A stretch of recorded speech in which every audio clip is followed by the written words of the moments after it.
साधक भैया साधन रत हो साधक भैया परमेश्वर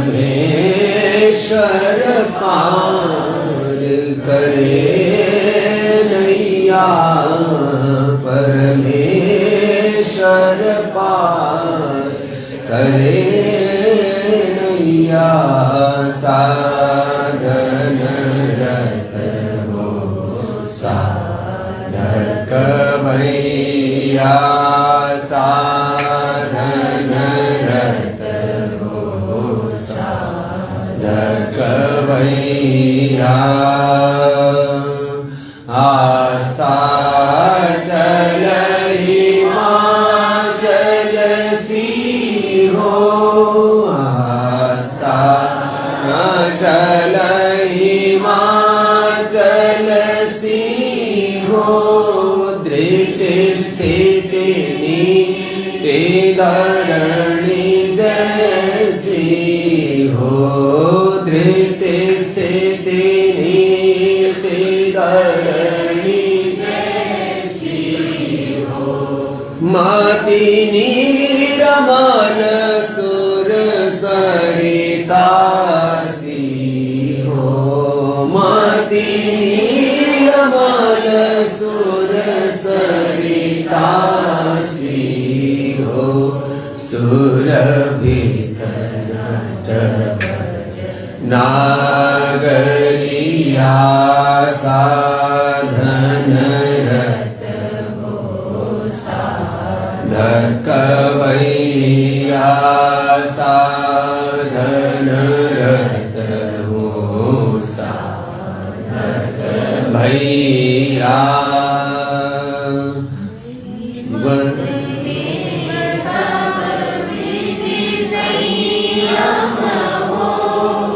जीवन में सब विधि संयम हो जग हित रत तव तन मन धन हो जग हित रत तव तन मन धन हो श्याम दाम उद्यम चरणाश्रय हो श्याम दाम उद्यम चरणाश्रय हो पकड़ प्रभु की हे भैया पकड़ प्रभु की हे भैया साधन रत हो साधक भैया साधन रत हो साधक भैया रंते देव सा करुण हृदय हो रंते देव सा दुख सुख में संत अभय हो दुख सुख में संत अभय हो सत साधक की सदा विजय हो सत साधक की सदा विजय हो तुम मोहन की बांसुरिया साधन रत हो साधक मैया परमेश्वर पार करे नैया परमेश्वर पार करे नैया साधन रत हो साधक साधन रत हो साधक भैया। बोली सच्चिदानंद भगवान की जय। सद्गुरुदेव भगवान की जय। मर्यादा पुरुषोत्तम सियावर रामचंद्र की जय। 2 दिन की नवमी का काल तिथि और जो भी हमारा एक पर्वों की परंपरा का एक सिलसिला है, उसमें जो भी पंचांग के अनुसार ऐसा हमने सुना है, हम तो उसमें निष्णात नहीं है कि आज 11 बजे से कल 11 बजे तक ऐसे काल का निर्णय किया है। और जो भी उसके विधान होंगे तो 2 दिन तक कम से कम राममय वातावरण रहता है। और लगभग 16 वर्ष पहले प्रारंभ हुआ यह सन्यासियों के निर्माण तो स्वयं भगवान ही करते हैं। हम लोक व्यवहार में कह देते हैं कि हमने ये निर्माण किया, हम निमित्त मात्र होते हैं। फिर भी लोक व्यवहार में सन्यासियों के निर्माण का ये अनुष्ठान 2009 में योगग्राम, जहाँ आजकल निरामयम चलता है, वहाँ से प्रारंभ होते होते फिर पतंजलि योगपीठ फेज 2 हुआ करता था। फिर कोरोना काल में पतंजलि वेलनेस के रूप में वो सेवा अब सतत प्रवाहमान है। और वहाँ से होते होते फिर भगवान के विधान के अनुसार हम बढ़े चले जा रहे हैं। पतंजलि संन्यास आश्रम एक भाइयों के लिए, बहनों के लिए पहले हमारा मन था कि संकल्प ऐसे उठा था कि लगभग 1000 सन्यासी हो तो इस देश को सभी क्षेत्रों में बहुत बड़ी दिशा दी जा सकती है। अभी भी हमारा मानना है इसमें संकल्प के स्तर पर और उसकी व्यवहारिकता के स्तर पर, उस दार्शनिक तौर पर कोई मन में भ्रांति नहीं है। क्योंकि यदि एक जिले में एक समर्थ सन्यासी हो तो उस जिले की चेतना को बहुत ऊंचा उठा सकता है। भारत में मात्र 500-600 तेजस्वी सन्यासी हो जिनके जीवन में बहुत ऊंचा तप हो तो भारत का जो सनातन धर्म है वो बहुत ऊंचा रह सकता है। और उस सनातन धर्म के जीवन मूल्यों की प्रतिष्ठा जन जन में हो सकती है। तो ये काल प्रवाह से फिर भी बहुत बड़ा पुरुषार्थ हुआ। लगभग 5000 भाई बहन इस प्रक्रिया में सम्मिलित हुए और लाखों में से कुछ लोग सेलेक्ट होते हैं तो कहते हैं कुछ IAS बनते हैं। लाखों करोड़ों में से कुछ लोग जो है वही IPS आदि बनते हैं। कुछ विशेष ऐसे, कुछ और भी डॉक्टर्स में, इंजीनियर्स में भी लाखों लोग उसमें पार्टिसिपेट करते हैं अलग अलग प्रकार के कॉम्पिटिटिव प्रतियोगी परीक्षाओं में, एग्जाम्स में। ये बहुत दुनियावी बातें हैं, उनका भी एक प्रोसेस है। ऐसे जनसंख्या के आधार पर लाखों करोड़ों में कुछ ही सन्यासी बनने की दिशा में सोचते हैं और इसमें कुछ लोग प्रामाणिक सन्यासी बन पाते हैं। मैं ऐसा मानता हूँ। यद्यपि विधायिका, कार्यपालिका, न्यायपालिका, विधायिका, शिक्षा, स्वास्थ्य, खेती और तमाम तरह की समाज जीवन के विभिन्न पक्ष, पहलू हैं, दिशाएं हैं, उनमें भी बहुत उन्नत चेतना की आत्मा होनी चाहिए। लेकिन संसार में उच्च चेतना वाली, मध्यम चेतना वाली, सामान्य चेतना वाली, और फिर चौथी तो उसको कोई श्रेणी नहीं कहते, निकृष्ट चेतना वाली आत्माएं भी है। उन्नत चेतना वाली आत्माएं निर्दोष हैं, मध्यम चेतना वाली आत्माओं से कभी कभी भूलें होती हैं, सामान्य चेतना वाली आत्माएं बहुत ज्यादा भूलें करते हैं, और जो बहुत ही अधम नीच कोटि की चेतना वाले हो जाते हैं वो हैवानियत करते हैं, हिंसा, क्रूरता, झूठ, बेईमानी, हिंसा, खून खराबा, हत्याएं, बहुत तरह के कुकर्म करते हैं। यद्यपि उनका कोई जाति वर्ग समुदाय नहीं होता है, फिर भी ऐसे लोग हर क्षेत्र में, जिनको सामाजिक दृष्टि से सफल कहा जाता है, पढ़े लिखे हैं, उनके पास संपन्नता है, अलग जाति वर्ग समुदायों की दृष्टि से अलग अलग अच्छे कुलों में भी कई बार पैदा हो जाती है, और बहुत नीचता के काम कर देते हैं, दुराचार, अनाचार, व्यभिचार, बहुत प्रकार की ऐसी घिनौनी हरकतें कर देते हैं। तो 4 तरह की चेतनाएं हैं। बहुत श्रेष्ठतम उच्च चेतना, हायर कॉन्शियसनेस वाली आत्माएं, मध्यम चेतना, सामान्य चेतना और निकृष्ट चेतना वाली। अब सन्यास में तो जो उच्चतम चेतना वाली आत्माएं हैं उन्हीं को रहना चाहिए। इसलिए जो है, जब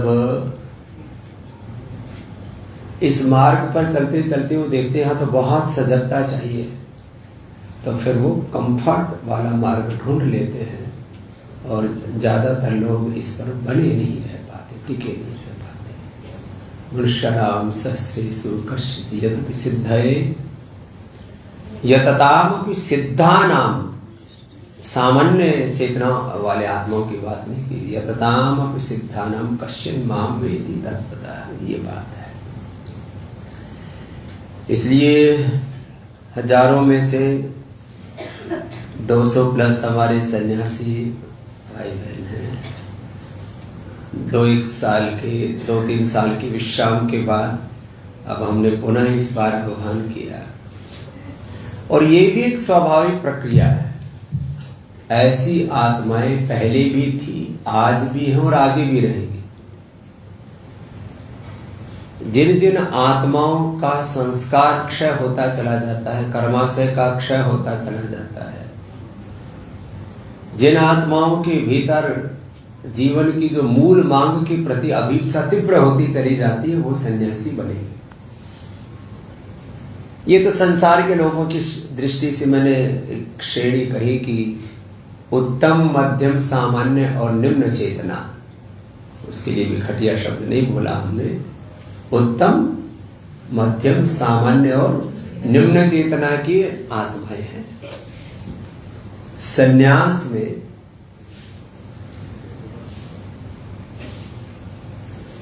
सृष्टि के आदिकाल से आज तक अलग अलग तरह की आत्माएं रही हैं।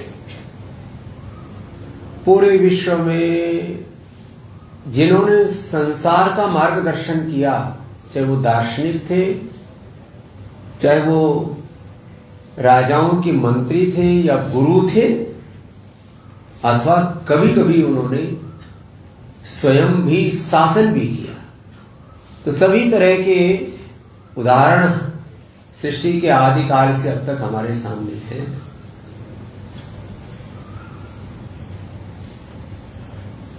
कुछ ऐसे उदाहरण रहे कि महात्मा तप कर रहे हैं, विद्या, वैदुष्य, सच्चरित्रता, पवित्रता, सब प्रकार के ज्ञान, भक्ति, कर्म, सेवा, सारे उन्नत गुणों का समावेश एक सन्यासी के जीवन में होता है। कभी कभी ऐसा भी हुआ है कालखंड में कि किसी ने किसी शास्त्र विशेष का कोई गुरु परंपरा से, कोई विधि विधान से अध्ययन न किया हो, लेकिन इतनी उन्नत चेतना वाली आत्माएं हुई है कि उनको जीवन और जगत के आर पार देखने का सामर्थ्य था। ये जो बात शिक्षा की जाती है, एक अर्थ में बहुत महत्वपूर्ण है कि मूलभूत बोध, बेसिक नॉलेज, अंडरस्टैंडिंग, एक्सपीरियंस यदि संसार का नहीं होता है तो सामान्य आत्मा जो है, क्योंकि जाति वर्ग समुदाय के नाम पर तो भेद नहीं है, लेकिन जितने भी मनुष्य रूप में, यद्यपि जितने भी अन्य मनुष्यतर प्राणी हैं, जलचर थलचर नभचर, उनमें सबसे श्रेष्ठ किसी के पास मेधा है, समझ है, बोध है, प्रज्ञा है तो मनुष्य। लेकिन मनुष्यों में भी यदि 950 करोड़ या 1000 करोड़ इस सृष्टि में मनुष्य हैं, स्त्री या पुरुषों के रूप में, तो हर एक जीवात्मा, हर एक स्त्री या पुरुष अपने आप में एक यूनिक क्रिएशन है। भगवान का कहो या प्रकृति का हो, अस्तित्व की एक बहुत ही महत्वपूर्ण रचना है। और दो मनुष्यों का सामर्थ्य कभी भी मेल नहीं खाता है, क्योंकि शरीर, इंद्रियां, मन, बुद्धि, चित्त आदि लगभग एक जैसे होते हुए भी प्रारब्ध भेद बहुत ही बड़ा। उसको अंतर की बात कहें तो जमीन आसमान का अंतर होता है। एक कुल में, एक माँ की कोख से, एक ही परिवार से, एक ही जेनेटिक स्ट्रक्चर से बनी हुई आत्माओं में भी ये भेद देखने को मिलता है। और ये इतना रहस्यपूर्ण है ये तत्व। इसमें हर जाति वर्ग समुदाय में ऐसी अति विशिष्ट आत्माएं हर एक क्षेत्र में पहले भी होती रही हैं, आज भी है और आगे भी होगी। बौद्धिक जगत के वैज्ञानिक अनुसंधानों की बात हो, आर्थिक जगत में बड़े बड़े आर्थिक साम्राज्य खड़े करने की बात हो, राजनीतिक क्षेत्र में बड़े बड़े शासन व्यवस्थाएं, बड़े बड़े राजनीतिक साम्राज्य खड़े करने की बात हो, अनुसंधान की दृष्टि से नूतन आविष्कारों की बात हो, सामाजिक, धार्मिक, आध्यात्मिक और पारमार्थिक दृष्टि की बात हो, तो सभी तरह के उदाहरण हमारे सामने संतों की परंपरा में देखने को मिलते हैं। तो ये जैसे अपने सभी सनातन की परंपराओं पर झूठे आरोप लगते हैं, ऐसे सन्यास पर भी 4-5 झूठे आरोप लगाए जाते हैं। जैसे आयुर्वेद पर क्या आरोप लगता है? आयुर्वेद की दवाइयां एलोपैथी की तुलना में बहुत धीरे लाभ करती हैं, निष्प्रभावी जैसी है, जबकि 100% झूठ है। 100 नहीं, 200 नहीं, 1000% झूठ है, जिसको कहते हैं नितांत मिथ्या बात है, सफेद झूठ। हमने BP, sugar, thyroid, asthma, arthritis, liver, kidney problem, SLEMS, autoimmune disease, cancer जैसे रोगों में, 100 बीमारियों में बता दिया कि एलोपैथी की दवाओं से कंपैरेटिव स्टडी करके पूरे साइंटिफिक वैलिडेशन के साथ, साइंटिफिक रिसर्च के साथ, एविडेंस के साथ ये प्रमाणित कर दिया कि उससे ज्यादा प्रभावी है। वो सिम्टोमेटिक, सिस्टमिक मेडिसिन का काम करती हैं, वो इंटीग्रेटेड मेडिसिन का काम करती हैं, वो टारगेटेड और इंटीग्रेटेड मेडिसिन का काम करते हैं, वो इन्फ्लेमेशन और जितने भी बीमारियों के कॉजेज है, वात, पित्त, कफ, त्रिदोष से लेकर के, इन्फ्लेमेशन से लेकर के, स्ट्रेस से लेकर के, सारे डिजीज के जो कोज है, जिन कारणों से रोग होता है उनका निवारण करती हैं। और वो एंटी एजिंग भी है, वो इम्यूनिटी बूस्टर भी है, सब कुछ कर दिया। लेकिन आरोप लगाते हैं ऐसे ही जैसे आयुर्वेद में आरोप लगाते, सनातन धर्म पर भेदभाव का आरोप लगाते हैं, जबकि सनातन में भेदभाव का लेश मात्र भी कोई स्थान नहीं है। लेकिन तो सनातन धर्म में तो जाति, वर्ण, समुदाय, वर्ग, स्त्री, पुरुष सबके नाम पर भयंकर, जैसे हमारी सनातन संस्कृति पर लोग कलंक लगाते हैं, उस पर दोषारोपण करते, मिथ्या दोष लगाते, मिथ्या दोष, उसको दूषित करने की चेष्टा करते, सनातन पर, आयुर्वेद पर, हमारी शिक्षा पर, हमारी चिकित्सा, सब चीजों पर। ऐसे ही सन्यास पर भी लोग प्रश्न खड़ा करते हैं, सन्यास को भी लोग लांछित करते हैं। क्या करते हैं? पलायनवादी है सन्यासी। यद्यपि हर क्षेत्र में ऐसे लोग हैं। पलायनवादी लोग कहाँ नहीं, तो होंगे कुछ सन्यास में भी लोग, लेकिन सन्यास की जो संस्कृति है या परंपरा है, सन्यास का जो इतिहास है, वो कभी भी पलायनवादी नहीं रहा। हमारे यहाँ महाभाष्य में भी ऐसे क्या उदाहरण आता है, ऊर्ध्वरेतसाम कितनी संख्या आती है वहां? अरे बोलो ना, प्रमाण बोलो। 8,000 ऊर्ध्वरेतसाम ऋषिणाम बभूव, कुछ ऐसा आता है। बहुत दिन हो गए हमको पढ़े हुए, तो तुम नए नए व्याकरण हो तो प्रमाण तो बोलो। कुछ 88,000 ऐसा आता है वर्णन। अलग अलग शास्त्रों में और भी वर्णन आते होंगे, इतिहास हमारा मूल विषय नहीं है, लेकिन फिर भी तो भारत की संस्कृति में पलायन तो हमारे सनातन में लेश मात्र भी नहीं है। पलायन का आरोप लगाते हैं, फिर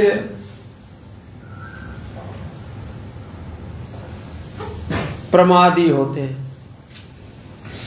कुछ करते नहीं है, ये आरोप लगाते हैं।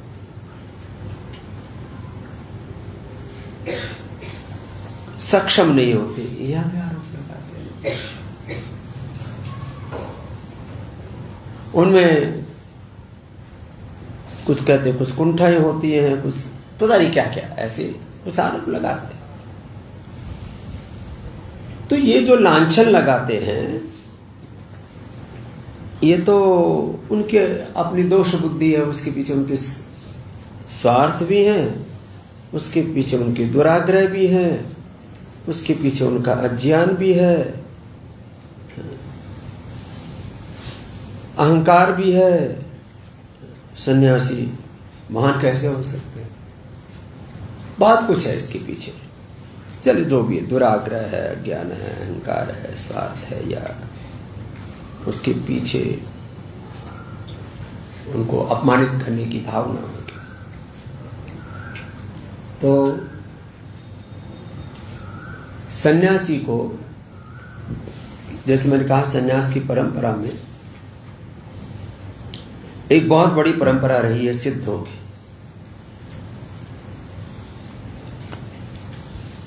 जिनको जगत के व्यवहारिक और पारमार्थिक सत्यों के बारे में निर्भ्रांत बोध और अनुभूति, और उनको शरीर, इंद्रियों और मन के साथ साथ पंच महाभूतों पर विजय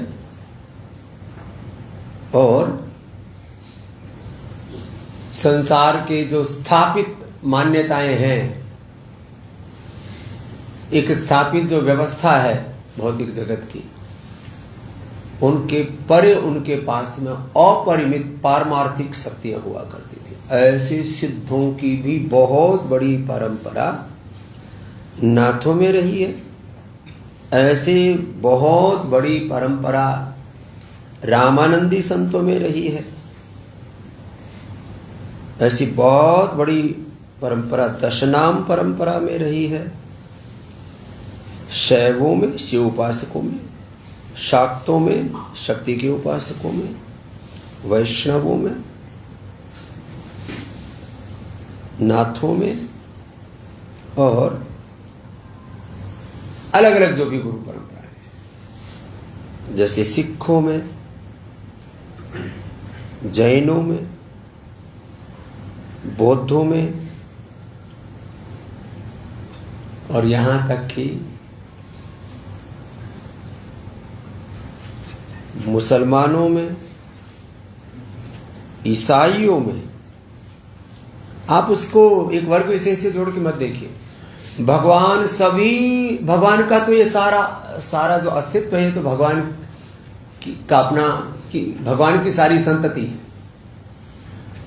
भगवान किसी भी नाम पर पक्षपात नहीं कर सकते। वो अलग प्रश्न है कि जो आपस में जातीय, वर्गीय और जो एक मजहबी संघर्ष जो हम संसार में ऊपरी स्तर पर देख रहे हैं, उसमें युद्ध, लड़ाइयाँ, सब कुछ अपने जगह पर हो रहा है। वो कोई हम उसकी अनदेखी नहीं कर सकते। लेकिन ईसाइयों में भी, इस्लाम में भी, सिद्धों की परंपरा रही है। और ये भी एकदम अटल सत्य है कि अलग अलग कालखंड में ऐसे सिद्ध पुरुषों, और जैसे आजकल कहते हैं इसने ऐसे हथियार बना लिए, इसने ऐसे आविष्कार कर लिए। पहले के जो पारमार्थिक दृष्टि से ऐसे आविष्कार करते थे कि हम 4-5 उदाहरण देंगे, फिर नहीं तो फिर हर समय आपके स्वप्न में भी वही चीजें दिखने लगती है।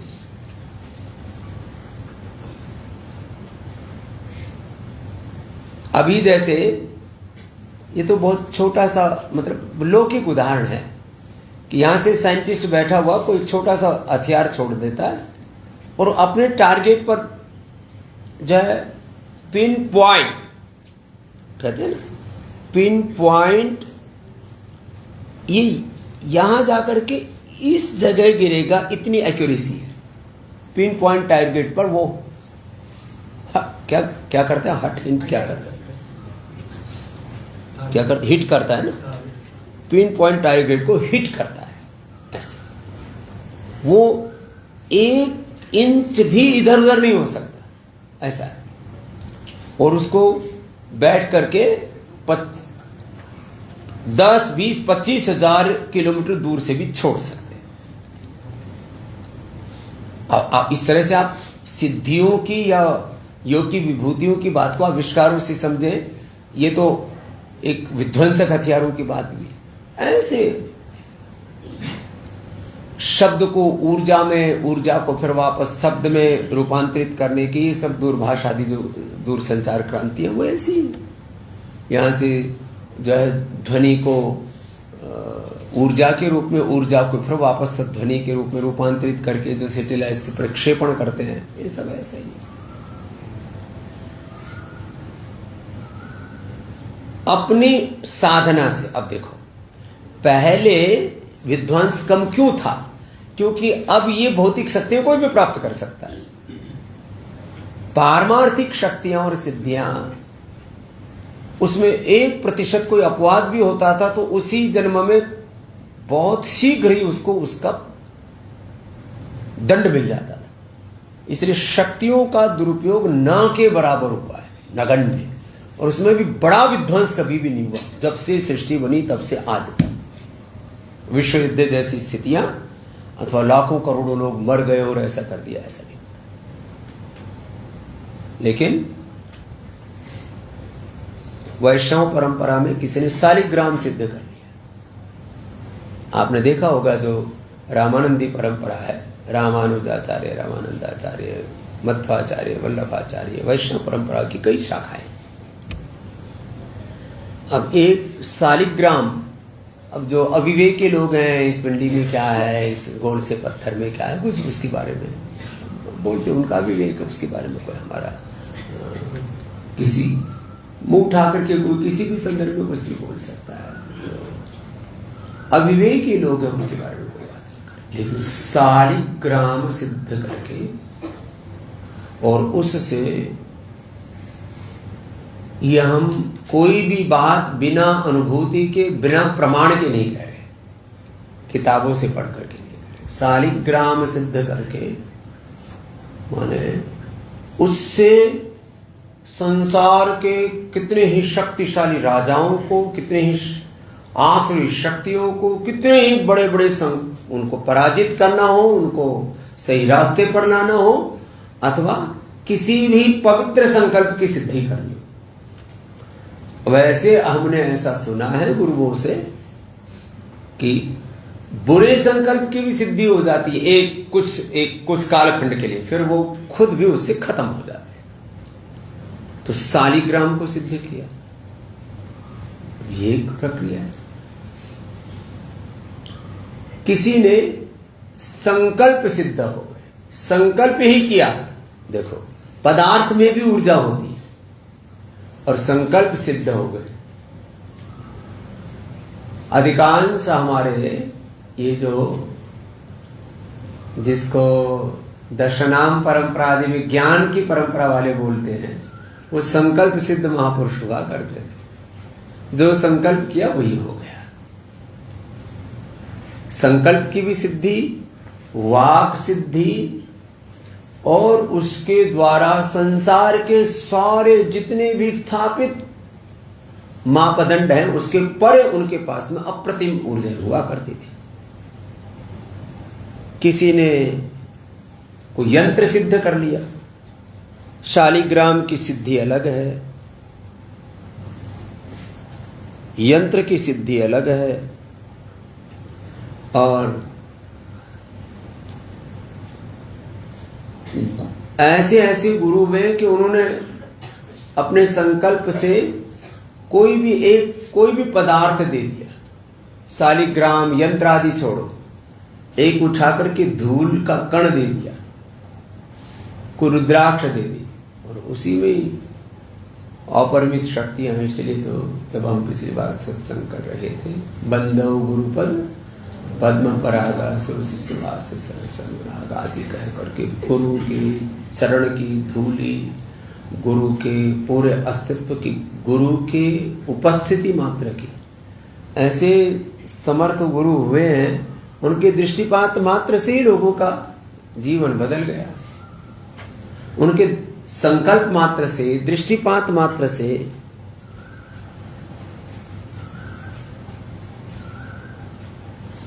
मृत संजीवनी विद्या,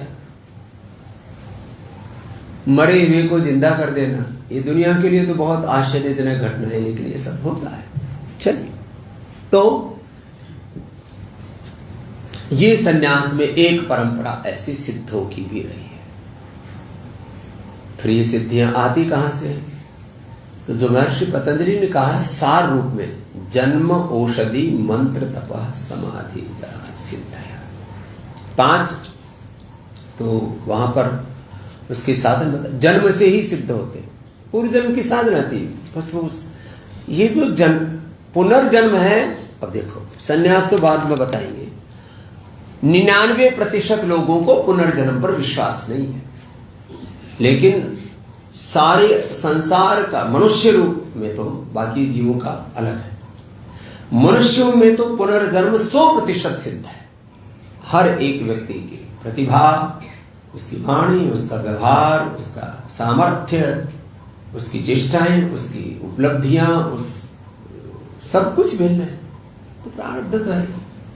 तो जो योगी आत्मा किसी कारण से उनका देहपात हो गया, अब अचानक कहीं पर कोई सिद्ध पुरुष साधना कर रहा, उसकी साधना पूरी हो गई थी और उसका कुछ कार्य शेष था, मुक्ति के बारे में हमने कई बार विनोद में तो बहुत कुछ कहा हुआ है, लेकिन यथार्थ में 2-3 बातें। एक मुक्त पुरुष इस संसार के उत्थान के लिए आशीर्वाद देते हैं, मार्गदर्शन करते हैं, किसी को यंत्र बना करके काम करते हैं। महर्षि दयानंद ने जो लिखा हुआ है सत्यार्थ प्रकाश में, वो भी सत्य है, और ऐसे अलग अलग शास्त्रों में अलग अलग संकेत मिलते हैं। और जो ऐसे सिद्ध पुरुषों की संगति से और समर्थ गुरुओं की सन्निधि से, ऐसे आत्मविद ब्रह्मविद गुरुओं के आश्रय से जो अनुभव में आया है कि यह होता है कि एक मुक्त पुरुष वो है, ऐसी मुक्त आत्मा जो संसार में अभी भी सहायता करती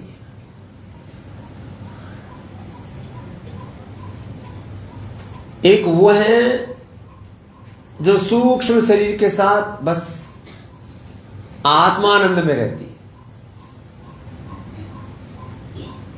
उनको जागृत करने के लिए भी प्रक्रियाएं बताई गई हैं शास्त्रों में, लेकिन वो बहुत ही कठिन और अलग अलग प्रकार के उनके दुरूह चिंतन है, अलग अलग प्रकार की उसकी एक व्यवस्थाएं हैं।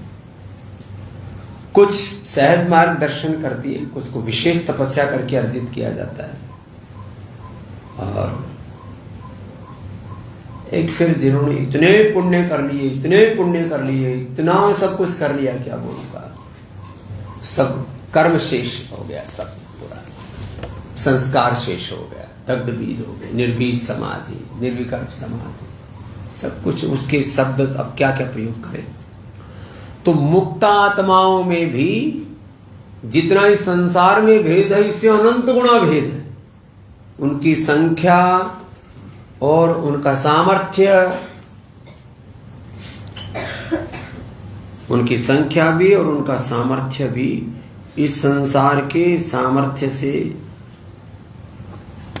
अनंत गुणा है।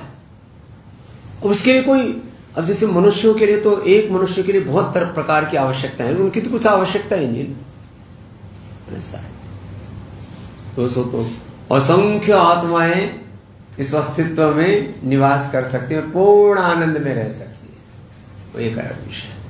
तो मैं कह रहा था संन्यास में सिद्धों की परंपरा, और सारे जितने भी सिद्ध पुरुष हैं संसार का कल्याण चाहते हैं, एक बात पक्की। इसलिए ये जो संसार के कल्याण की कामना है, ये सन्यासियों ने सदा सदा से युगों युगों से की थी, अभी भी परंपरा है, आगे रहेगी। इसलिए सन्यासी कभी भी स्वार्थी तो हो ही नहीं सकता। जो स्वार्थी हो सन्यासी नहीं, और जो सन्यासी हो स्वार्थी नहीं हो सकता, कि केवल अपने मोक्ष के बारे में सोचते हैं, ऐसा नहीं है। और कल्याण करने के भी 100,000 लाख करोड़ तरीके। अब सेवा के लिए साधन ये भी अनंत है। तो सन्यासी सेवा करते ही रहे हैं। गावे सुने सदा हरि लीला, हेतु रहित परहित रतशीला। परमार्थ तो सन्यासी का तो अनंत सामर्थ्य होता है। सामान्य लोगों में जो सामर्थ्य होता है उसकी अपेक्षा, यदि, क्योंकि उसको काउंट नहीं कर सकते, सामान्य जनों से अनंत सामर्थ्य सन्यासी में होता है। और उस सामर्थ्य की प्राप्ति के साधन गुरु हरि की शरणागति, अपनी साधना और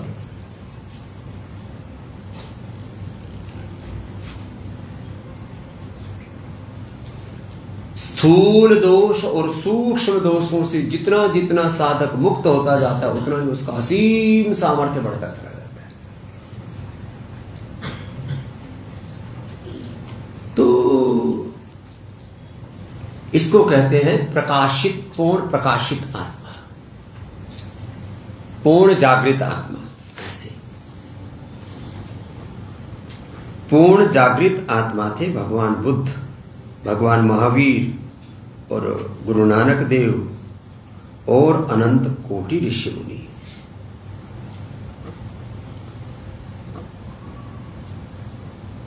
ये साधारण घटना नहीं है। इसलिए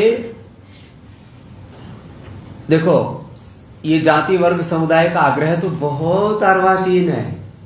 प्राचीन काल में हर ग्राम में सिद्ध होते थे।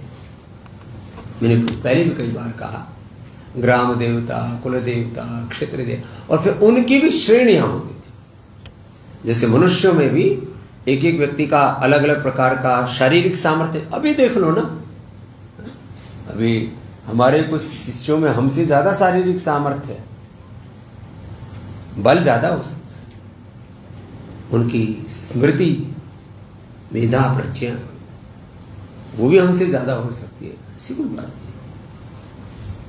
तो जैसे मनुष्यों में भेद है, ऐसे ही सिद्धों में भी ये भेद, मतलब उन सामर्थ्य भेद तो हर जगह है ना, इसमें कोई प्रश्न ही नहीं है। चलिए, ये कोई विषय नहीं है।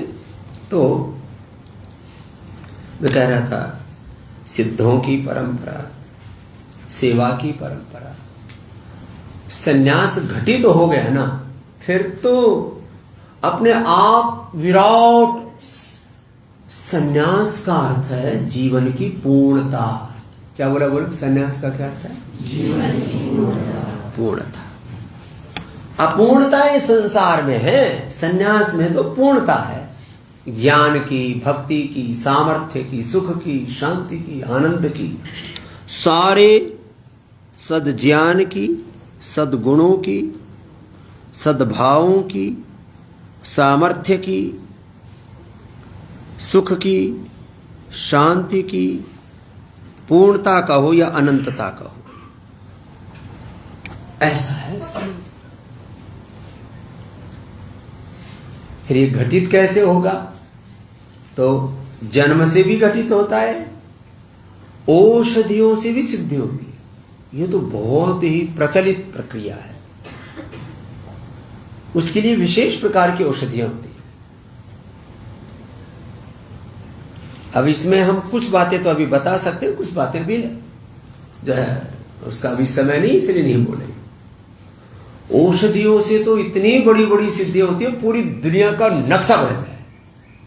ऐसे कि आज संसार जहां खड़ा है एक दूसरी दिशा में चल पड़ेगा, ऐसा। ऐसी ऐसी औषधियों से ये बीमारियां, BP, sugar, thyroid, asthma, arthritis आदि ठीक होने तो बहुत ही सामान्य सी घटना है। क्या अद्भुत औषधियां हैं उन औषधियों के। अच्छा, आज से 20-25 साल पहले कोई नहीं सोचता था कि एक औषधि में 100 से लेकर के 1000 और उससे भी 1000 प्लस मेडिसिनल कंपाउंड है, फाइटोकेमिकल्स। मैंने एक दिन बोला था, तब एक आदमी किया तो कुछ नहीं उसने, खैर, लेकिन कुछ शब्द पढ़ के आ गया था उसने। फिर मतलब हमारा काफी नुकसान करवाया, अलग बात है, कुछ किया नहीं, अलग बात। फाइटोकेमिकल्स के ऊपर मैं काम करना चाहता हूँ, फाइटोकेमिकल्स। और उसने फाइटोकेमिकल्स कर करके और संस्था का खूब नुकसान किया। कुछ देखो, सही दिशा में सही तरह से काम नहीं किया जाएगा तो उसका कोई परिणाम नहीं निकलेगा। गुड़ गोबर एक कर दिया, कुछ नहीं। लेकिन क्या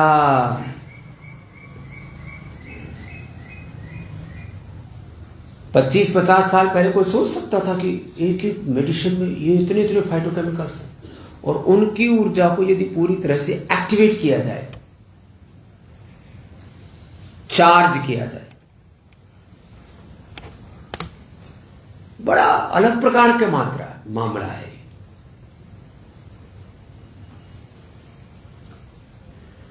सारे संसार की बीमारियां, अब देखो एक सिद्ध पुरुष में कितना, सारे संसार के 1000 करोड़ लोगों का पुरुषार्थ एक तरफ, और एक सन्यासी, एक योगी, एक सिद्ध पुरुष कि सारे संसार में लड़ाई किस बात की हो रही है? गैस, तेल, एनर्जी की लड़ाई है, और उसके द्वारा फिर अलग अलग चीजें की जा रही है। सोना चांदी की लड़ाई नहीं है। सोना चांदी तो फिर वो पैसा अर्जित करते फिर लगाएं किसमें, तो फिर उसमें कुछ चीजें ढूंढ ली गई। न सोने का कोई लेना देना, न कोई चांदी का, सारी ऊर्जा की लड़ाई है। सारी ऊर्जा पर आधारित पूरा का पूरा संघर्ष, युद्ध और सब कुछ चल रहा है। तो सन्यासियों के पास तो वो सामर्थ्य है। भौतिक रूप से बोले तो कहते ना, बाबा ने मंत्र मार दिया। अभी चीजें तो फूक मार दी और लो निकल पड़ा सारा मामला, नई दिशाएं तय होगी एनर्जी की। कैसे? ऐसे गैस और तेल की दुनिया बदलेगी। बस आज इतना ही स्टेटमेंट ठीक है, इससे ज्यादा हमारी खटिया खड़ी हो जाएगी। तो बहुत पागल है ना संसार, इसमें ज्यादा बोलना ठीक नहीं रहता। एक सन्यासी पूरे संसार की दिशा को बदल सकता है। सारे बड़े बड़े राजा महाराजा कहलाने वाले कॉर्पोरेट जगत के बड़े बड़े जो धनाढ्य लोग, पॉलिटिक्स के बड़े बड़े, सब बंद कर दिया क्या? अच्छा, तो खूब तपस्या करो। अच्छा, हम तो प्रसन्न हैं। तो सारे संसार की दिशाएं एक सन्यासी अपनी तपस्या से ऐसे चुटकी भर मात्रा में बदल सकता है। ऐसे ऐसे सामर्थ्य ये है सन्यासी इंसान। तो सन्यासी जन्म औषधि से, मंत्र से, तपस्या से और समाधि से ऐसी सिद्धि, ऐसी शक्ति, ऐसा सामर्थ्य अर्जित कर लेता है कि जिसको संसार में, उसका संसार में कोई, जिसको कहते हैं उसका कोई विकल्प नहीं है। गांव की भाषा में बोले, उसका कोई तोड़ नहीं, उसका कोई मुकाबला नहीं, कोई बराबरी नहीं उसकी, कोई उसकी तुलना नहीं है, ऐसा। तो अभी सन्यास में कुछ हमारे बालकों का प्रवेश हुआ, कुछ उसमें थोड़े आगे बढ़ गए हैं। ये भी काल के प्रवाह से घटित होने वाली एक सतत प्रक्रिया है। इसमें अनंत धैर्य भी चाहिए, अनंत शौर्य भी चाहिए। वीरों का मार्ग है सन्यास। कायर कमजोर बुजदिलों का मार्ग है ही नहीं। क्या बोला? वीरों का मार्ग है ये। इसमें अनंत धैर्य भी चाहिए, अनंत शौर्य भी चाहिए, अनंत विनय भी चाहिए और वीरता चाहिए। चलिए, ये तो बात कहने की बात है, ये तो इसका एक सत्य है। अब इतनी देर की भूमिका के बाद आपसे ये कहना चाहते हैं कि आपको सन्यासी बनाया है तो ना तो प्रमादी होने के लिए, न स्वार्थी होने के लिए, तो परमार्थी होता है। न अक्षम बनाने के लिए, न कोई कुंठित करने के लिए, न कोई किसी भी प्रकार से पलायन का तो प्रश्न ही नहीं है, प्रश्न ही नहीं। तो क्या है, आप अपने आप को बस ऐसा बनाइए। एक काम आपको करना है, बाकी सब काम गुरु हरि कृपा से होता है।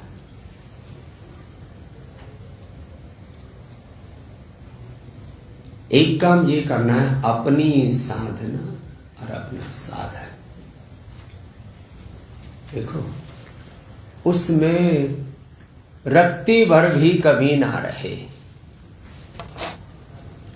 अपना साधन और उस साधन को करना, यही साधन है। साधन और साधना में बस इतना ही भेद है। साधन तो अहिंसा है, सत्य है, अस्तेय है, ब्रह्मचर्य है। साधन तो गुरु हरि की शरणागति है। और साधना क्या है? उसको जीना, 24 घंटे उसको जीना। अपना साधन, अपनी साधना। अब उसको जप कहो, तप कहो, अनुष्ठान कहो, निष्ठा कहो, भक्ति कहो, ये 100% अखंड रहना चाहिए। एक बात कह करके फिर आगे बढ़ाऊंगा। मैं ऐसे सन्यासी बालक बालिकाएं, ऐसी सन्यासी बेटा बेटियों को देखना चाहता हूं, ऐसी पवित्र आत्माओं को सन्यासी देखना चाहता हूं कि आपसे 5 साल बाद, 10 साल बाद, 25 साल बाद भी कोई पूछे कि बेटा आपने सन्यास से पूर्व कोई अविवेक हो गया हो, एक अलग बात है। वो भी स्थूल दोष कोई हो गया हो, सूक्ष्म दोष तो पता ही नहीं लगता बचपन में। सन्यासी बनने के बाद में एक बार भी आपसे स्थूल और सूक्ष्म दोष भी ना हो, ऐसे अपने आप को बनाओ। और यदि किसी कारण से हो गया है तो गुरु को साक्षी मान के, भगवान को साक्षी मान करके उस दोष से मुक्त होने का प्रयासित एक बहुत बड़ा तत्व कहा जाता है। वो करके और फिर एक बार भी दोष ना हो। मैंने कई बार आपको कहा, मैं अपूर्णताओं के साथ आपको सन्यासी नहीं देखना चाहता, अपूर्ण साक्यता के साथ नहीं। सब प्रकार से साधन और साधना की पूर्णता। अब इसके लिए थोड़ी सजगता तो चाहिए, नहीं तो अज्ञान, अश्रद्धा, अकर्मण्यता, अधर्म कहो, जो भी अशुभ कहो, ये तो चारों तरफ घात लगाए बैठे। जैसे कई बार कबीर साहब, साधु संतों ने ना अलग अलग तरह से बातों को कहा है। बड़ा विकट यम घाट बिन गुरु मिल कौन बतावे घाट।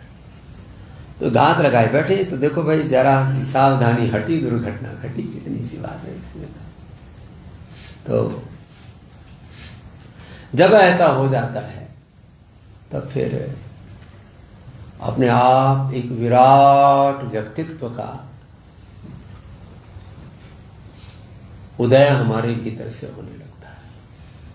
ये कोई सन्यास के प्रति आकर्षण पैदा करने के लिए नहीं कह रहा हूं इस बात को कि लोग मेरी बातें सुनकर के ज्यादा से ज्यादा सन्यासी बने। देखो, मैं 3 तरह से लोगों को सन्यासी बनाना चाहता हूं। जितने सन्यासी बनेंगे उतना ये जीवात्मा सुखी रहेगा। थोड़ा सामर्थ्य वाला भी सन्यासी होगा तो कम से कम दुखी तो नहीं होगा। थोड़ा सामर्थ्य वाला सन्यासी भी संसारियों की तुलना में तो लाख गुना अच्छा है। थोड़ा सामर्थ्य वाला सन्यासी, वो तो बेचारा 2-4 बच्चे पालने में ही बूढ़ा हो जाता है और उसका क्या बोलते, फजीता हो जाता है। सामान्य संसारियों से तो सन्यासी लाख गुना ज्यादा समर्थ होता है। फिर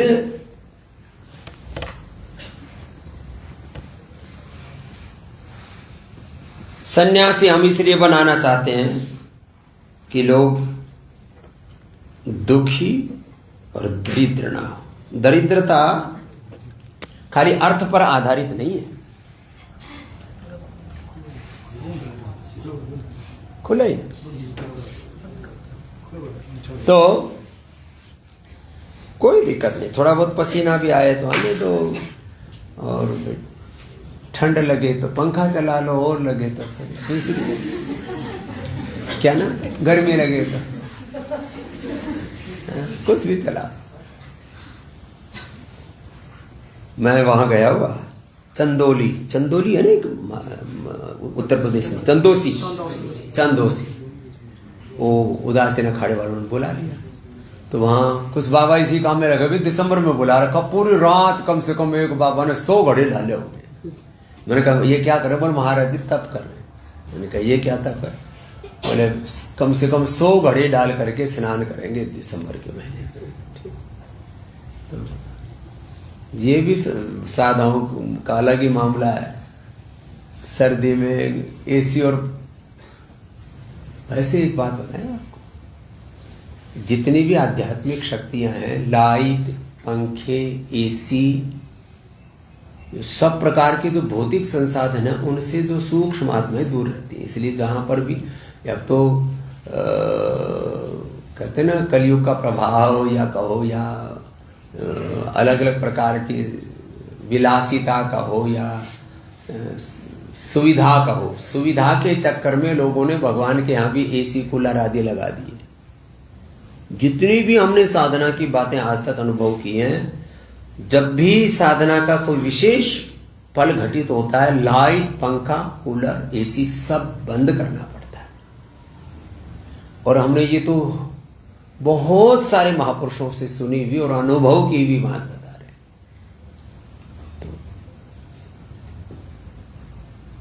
एक महापुरुष ने तो कहा है, जो सूक्ष्म शक्तियों का प्रभाव कम इसलिए हो गया है कि चारों तरफ सारा संसार में ये पूरा रेडिएशन भर दिए गए, तो दैवी शक्ति थोड़ा इनसे दूर हट गई। उनको ये सुहाता नहीं सब। आप कहेंगे उनके पास इतना सामर्थ्य, तो फिर वो इस संघर्ष में नहीं जीना चाहते ना। फिर वो चलिए, तो अलग बात है। तो इसलिए सन्यासी बनो कि दुखी दरिद्र होकर के नहीं जियो। नहीं दरिद्र सम दुख जग माही। और बोले दरिद्रता कैसे मिटेगी? बोले पैसे से नहीं मिटेगी, सत्ता संपत्ति ऐश्वर्य से नहीं। संत मिलन सम सुख जग नाहि। सन्यासी ही किसी का दारिद्र्य पूरा दूर कर सकता है। सबसे बड़ा दारिद्र्य किसको का? आयुष्य का दारिद्र्य, आरोग्य का दारिद्र्य। अष्ट दारिद्र्य विनाशित लिंगम तत्प्रणमामि सदा शिवलिंगम। ज्ञान का दारिद्र्य, भक्ति का दारिद्र्य, कर्म का पुरुषार्थ का दारिद्र्य, सद्गुणों का दारिद्र्य, सात्विकता का दारिद्र्य, फिर ये दारिद्र्य है, फिर ये जो अलग अलग प्रकार की फिजिकल मेंटल इमोशनल डेफिशिएंसीज है ना, तो स्ट्रेस बढ़ जाता है, विटामिन डी B12 आदि कम होगा। धन की दरिद्रता को सबके अंत में रखा है। यश की दरिद्रता, फिर अलग कीर्ति की दरिद्रता, ऐसे इनको दरिद्रता, ये आर्थिक दरिद्रता को तो बहुत थोड़ा महिमा दी गई है, लेकिन पूरी दुनिया पगला रखी है। तो हम इसलिए सन्यासी बनाना चाहते हैं कि लोग दुखी और दरिद्र ना रहे, रोगी, दुखी, दरिद्र। दूसरा, जीवन में उन्नति होगी। आत्मा की जो मूल मांग है ना, वो सन्यास है। हमारी जो आत्मा की मूल मांग है, जो हमारा मूल स्वभाव है, वो सन्यास ही है। पूर्ण विवेक, वैराग्य, पूर्ण विरति और आत्मरति होकर के हम जीना चाहते हैं, पूर्ण तृप्ति में। तो सब आत्माओं की मूल मांग पूरी हो, आत्मा की मूल अभिप्सा पूरी हो, इसलिए हम सन्यासी बनाना चाहते। मैं तो ऐसे सैकड़ों इसमें हेतु दे सकता हूं, लेकिन कुछ कुछ बातें कह रहा हूं। और हम आत्माओं का कि सामर्थ्य को पूर्ण विकसित करना चाहते। आत्मा का सामर्थ्य पूर्ण रूप से संसार में विकसित हो ही नहीं सकता। मतलब दो मार्ग है, श्रेय और प्रेय मार्ग। तो फिर कुछ उदाहरण देते हैं, फिर जो वो आप सन्यासियों को श्रेष्ठ क्यों कहा जाए, गृहस्थों को क्यों नहीं, तो फिर मर्यादा पुरुषोत्तम भगवान राम का, शिव जी का और कृष्ण जी का उदाहरण देने लगे कि वो जैसा दुनिया समझती है। पहली बात तो देखो, अब हम इसको ऐतिहासिक दृष्टि से भी बोल रहे हैं, पारमार्थिक दृष्टि से भी बोल रहे हैं। ऐतिहासिक दृष्टि से सीताराम जी का अस्तित्व क्या है, ये किसी को पता नहीं है। There is no archaeological evidence. ये तो एक भौतिक सत्य बता रहा हूं, हम उसको मानते नहीं, वो अलग बात है। रुक्मणी कृष्ण, राधा कृष्ण या किसी भी रूप में, अच्छा इस नाम पर भी बहुत लोग बखेड़ा करते हैं, कौन कब क्या। शक्ति का कोई भेद ही नहीं है। भगवान की शक्ति का नाम वो अलग अलग रूपों में संसार को समझाने के लिए सब, संसार के व्यवहार को समझाने, चलाने और या उसको बताने के लिए एक बात अलग है। लेकिन सीताराम जी का कोई ये दैहिक आकर्षण और ये तमाम तरह की जो घटनाएं कथाकारों ने और अलग अलग प्रकार के कालखंड में जोड़ दी गई कि सीता जी के लिए वो रो रहे थे, कि सती के लिए वो तड़प रहे थे, कि चारों तरफ तांडव कर दिया उन्होंने, कि जो है वो राधा के लिए, रुक्मणी के लिए ऐसे रास रचा रहे थे। सब लोगों ने झमेला कर रखा है। अब इस झमेले में तो हम पढ़ते नहीं तो लोग हमारा ही फजीता करते। बहुत बुरी हालत है। लेकिन लोग इन जीवन के तत्व का अनुभव है नहीं, न तो संसार का अनुभव है, न अध्यात्म का अनुभव है, और बड़े बड़े पात्र लेके बैठ जाएंगे, राधा हुई कि नहीं हुई। ये मूर्खताएं हमने भी कर रखी है।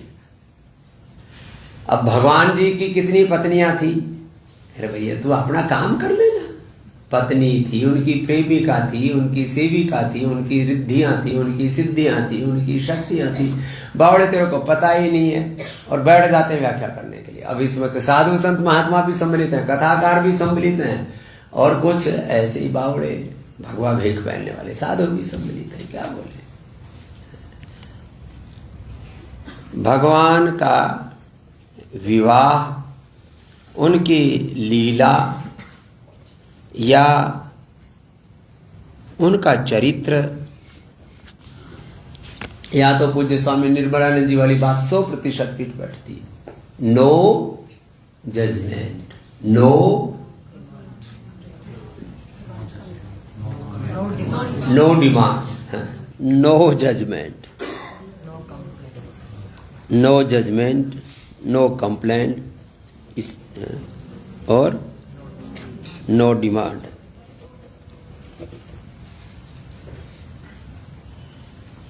फिर तो इसको कितना ही बड़ा कर लो, नो रिएक्शन, नो इनएक्शन। तो कई बार ना बहुत बड़ी बड़ी बातों में निर्णय दे जाते हैं, ये ऐसा। अरे भाई अपने को जितना पता उतनी ही बात करो ना, फालतू में बातें नहीं करनी चाहिए ऐसे। तो सब संसार की आत्माएं दुखी ना हो, रोगी ना हो, दरिद्र ना हो, उनका बीमारियों में, बुराइयों में, नशे में, वासनाओं में, भोगों में संसार मरा जा रहा है, संसार का पतन हो रहा है, गिरा जा रहा है। सब आत्माओं का, अभी 3 बातों में बातें आ गई, इसको विस्तार तो बहुत बड़ा है।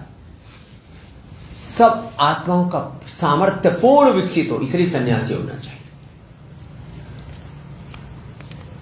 आत्मा के ये पूर्ण विकास का क्रम है, ये पूर्ण विकास का अनुष्ठान है, ये उसका एक अभ्यास है, ये उसका एक साधन है आत्मा के पूर्ण विकास का।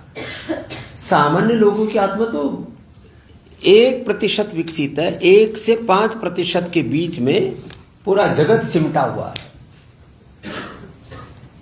तो अब वापस आपके संन्यास पर आते हैं। आपने 7-8 वर्ष पहले, और इससे पहले वाली दीक्षा कब हुई थी?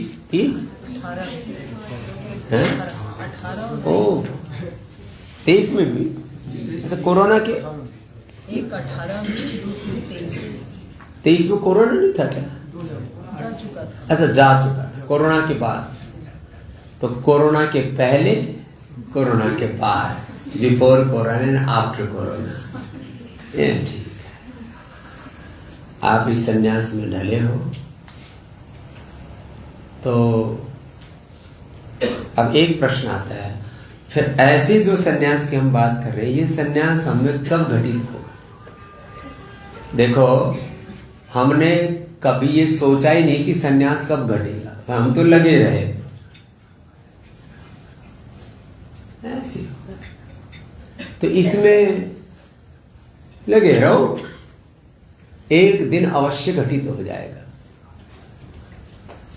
अपना कर्म, अपना पुरुषार्थ, अपना तप, वो कहीं भी कम नहीं पड़ना चाहिए, और फिर एक दिन तो संन्यास घटित तो हो ही जाएगा।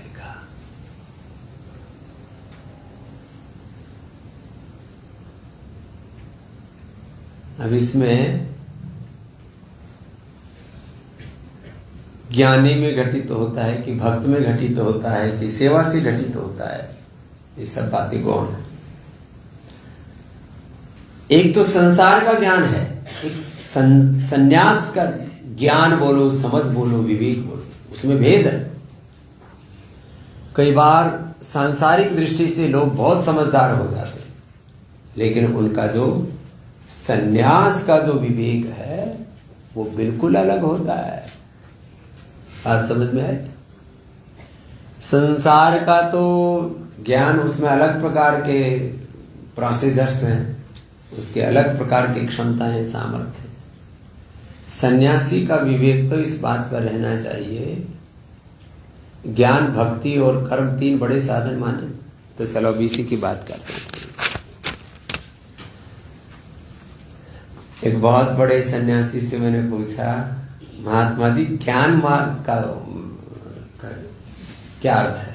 ज्ञान मार्ग बोलते हैं, ज्ञान योग। तो ज्ञान का तो अर्थ यही कि सब कुछ भगवान ही है, भगवान से ही, और भगवान का ही, और भगवान के लिए। इससे विपरीत मानना ही अज्ञान। बाकी निरुक्त, निघंटु, व्याकरण और शास्त्र के अनुसार बहुत तरह की व्याख्याएं हैं, लेकिन ऐसी ब्रह्ममयी दृष्टि जिनकी हो गई है, और वो जो एक भगवान के सिवा, ये है ज्ञान, ये है असली समझ। तो और उसके अनुरूप फिर व्यवहार हो, ऐसा तो अब ये तो कह दिया, तो इतनी सी बात तो ये एक वाक्य में कह दी गई। सब कुछ भगवान से ही है, भगवान का ही है, भगवान के लिए ही है। सब कुछ उसी से उत्पन्न है, उसी से संचालित है, उसी में अंततः विलीन होता है, और सब में उसी का ही एक सामर्थ्य है, और वही दुनिया का सबसे शक्तिशाली तत्व है, परम समर्थ है, सर्व समर्थ है, सर्व शक्तिमान है। तो ये बात कहना अलग बात है, इसकी अनुभूति अलग है। तो ज्ञान का अर्थ है कि एक भगवत तत्व के अलावा और कुछ दूसरा हमारे, कहेंगे कि तो पग पग पर मनुष्य और मनुष्य तरह जड़ चेतन जीव जगत संसार के इतने हजारों लाखों करोड़ों तरह के व्यवहार, केंद्र में भगवान रहना चाहिए बस। और फिर उसके, अब इसको महर्षि दयानंद ने बहुत अच्छी व्याख्या की इसकी, कि पूजा क्या है, बोले यथा योग्य व्यवहार। केंद्र में भगवान है तो बोले सर्प से कटवाओ, बिच्छू से कटवाओ, सब कुछ ब्रह्म से ही है, तो फिर अघोरी बन के विष्ठा खाओ। ये कोई साधना ही थोड़ी ना। ये देखो, ये मूर्खताएं हैं बहुत सारे काम। मांस खाना, मदिरा पीना, गू खाना, ये घोर साधना नहीं है, ये तो घोर पाप है, ये कोई साधना है? प्रणाम कर रखा। अभी किसी ने मेरे को वीडियो भेजा, एक माता जी सिगरेट पी रही और इतना धुआं उठाया जैसे उसने कि ऐसा लगा कि AQI लेवल 1000 पहुंच गया होगा, तो मतलब धुआं तरह, और फिर ऐसे ऐसे हिलते हैं। कितना पाखंड करता है लोग। बाबा लोग तो पीते ही थे, माताएं भी पीने लग गई। भयंकर सिगरेट, भयंकर सुल्फा, और अघोर साधु है हमारे। और फिर उनकी सुल्फा पीने वाले उनके चेले भी बन जाते हैं खूब। क्या है मेरे। तो ज्ञान का अर्थ, देखो 3 तत्वों में सारा संन्यास आ जाता है, ज्ञान भक्ति और कर्म। इसका फिर विस्तार है सारा, कि एक ब्रह्म के सिवा दूसरी कोई दृष्टि ही नहीं रखना।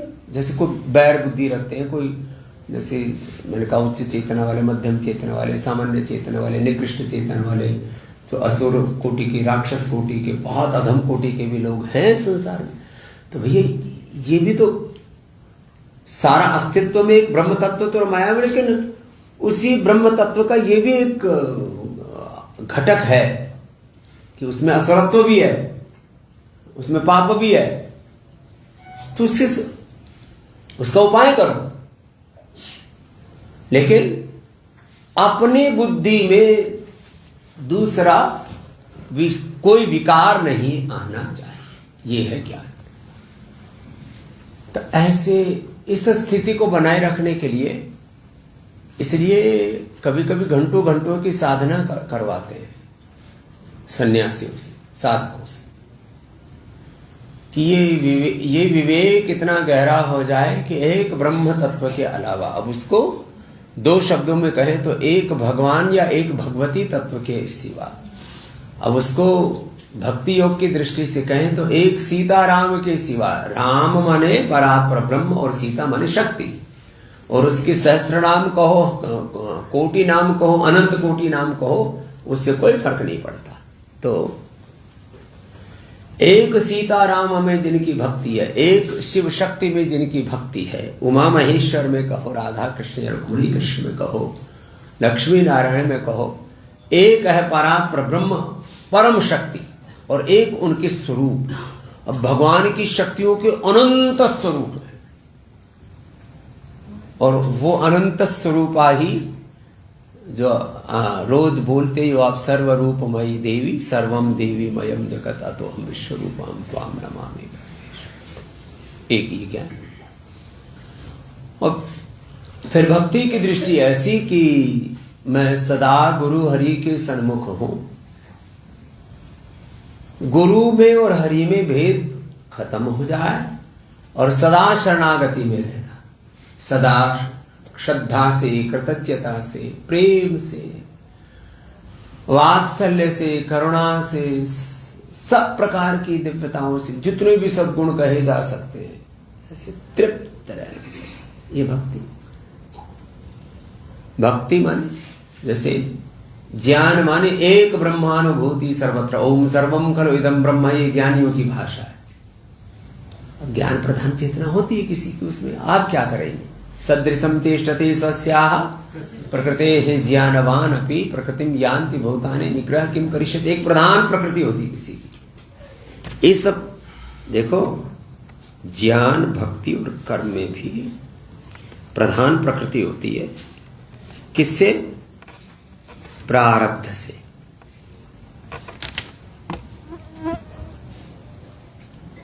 अब कोई हमसे प्रति प्रश्न पूछे कि आपकी क्या प्रकृति है, हमने खुद सोचा नहीं, अभी सोच लेते हैं।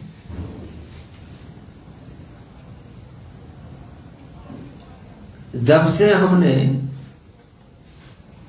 अध्यात्म मार्ग पर कदम आगे बढ़ाया तो ओम सर्वम खलु इदं ब्रह्म, ये हमारे चित्त में बैठा ही रहता था ये तत्व। इसलिए ज्ञान की भी प्रकृति है। और भक्ति बड़ों के प्रति सदा कृतज्ञ भाव में रहे, शरणागति के भाव में रहे, इसलिए भक्ति की भी प्रकृति है। और मुझे लगता है इसमें हमारा प्रधान प्रकृति हमारी कर्म की रही है, पुरुषार्थ की। तो इसलिए उठते बैठते सोते जागते सदा हम कर्मशील रहे हैं। क्या करें, है तो है, अब इसमें हमारा कोई बस तो चलता है। लेकिन तीनों का समन्वय तो रखना ही होता है, ये तो विवेक है। इसी को तो साधना कहते हैं, संतुलन रखना। समत्वम योग उच्यते, ऐसे ही समत्व खाली वो बहुत सारी बातें हैं उसमें। तो किसी को ये बात बहुत जल्दी समझ में आ जाती है, ओम सर्वम खलु इदं ब्रह्म। किसी को शरणागति और किसी को सेवा ही समझ में आती है। और सभी साधु संत महात्माओं ने, महापुरुषों ने कहा है, साधक को करीब 40-50 वर्ष तक तो अखंड प्रचंड पुरुषार्थ करना चाहिए। पुरुषार्थ नहीं करेगा और एक क्षण भी प्रमाद करेगा तो बच्चा खाएगा। ये बड़ा तत्व है, ध्यान रखिए। जैसे ही अकर्मण्यता आती है उसमें सब प्रकार का, फिर ज्ञान के स्तर पर, भक्ति के स्तर पर, सब प्रकार से उसका अकर्मण्यता से, प्रमाद से, इसको कर्म को थोड़ा सा मैं पुरुषार्थ के साथ जोड़ता हूं। और जैसे ही प्रमाद आया, प्रमाद से सब नष्ट भ्रष्ट हो जाता है, विवेक मर जाता है। फिर इसको धर्म अधर्म, पाप पुण्य, शुभ अशुभ कुछ सूझता ही नहीं है। किसी से भी पूछो, पूरे संसार में कुछ भी व्यक्ति गलत करता है, किसी भी तरह से गलत करता है, घर में, परिवार में, बिजनेस में, व्यापार में, राजनीति में।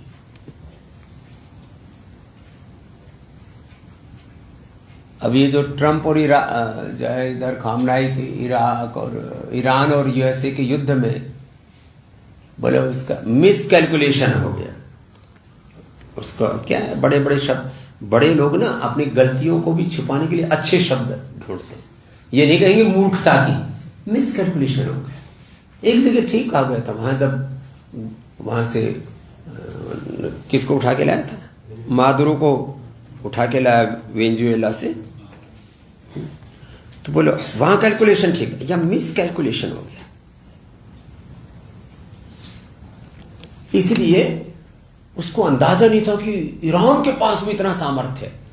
लेकिन इससे संसार में ईरान को तो नुकसान झेलना पड़ा। और ईरान युद्ध की पहली शर्त पता है क्या कह रहा है, जो मेरा नुकसान हुआ फिर उसकी भरपाई करो, तब मैं रुकूंगा, नहीं तो अब ठोकूंगा। वो एक अलग तरह की भाषा है। लेकिन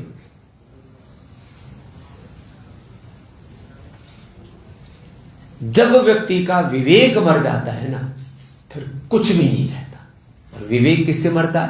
प्रमाद से। इसलिए प्रमादो मृत्यु, प्रमादो मृत्यु सबसे पहले किसको मारता है? मृत्यु मतलब को जीते जी आदमी के सांस नहीं रुकते कि राम नाम सत है, मुर्दा बड़ा मस्त है, चलो उठाओ 4 आदमी आओ कंधा लगाओ। क्या मरता है? सबसे पहले प्रमादो मृत्यु, सबसे पहले विवेक मरता है।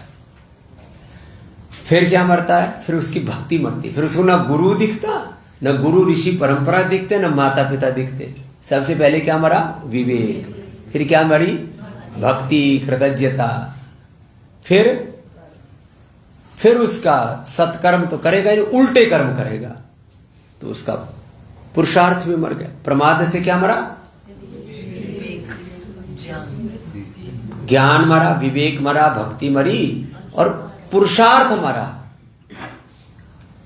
फिर पुरुषार्थ की जगह क्या होगा? पाप होगा, माने सत्कर्म मर जाएंगे। सत्कर्म नहीं होगा, फिर उससे उल्टे पुल्टे ही कर्म करेगा। इसलिए तीनों की प्रमाद और मृत्यु, ज्ञान, भक्ति और कर्म, सेवा, शुभ पुण्य, सब को मार देता है प्रमाद।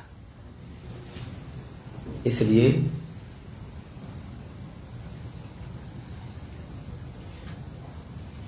प्रमाद तो कतई नहीं करना।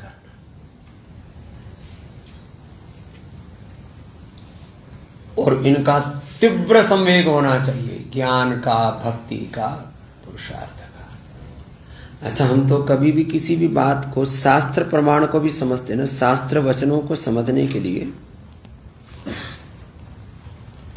एक समग्र दृष्टि होनी चाहिए, समग्रता की दृष्टि।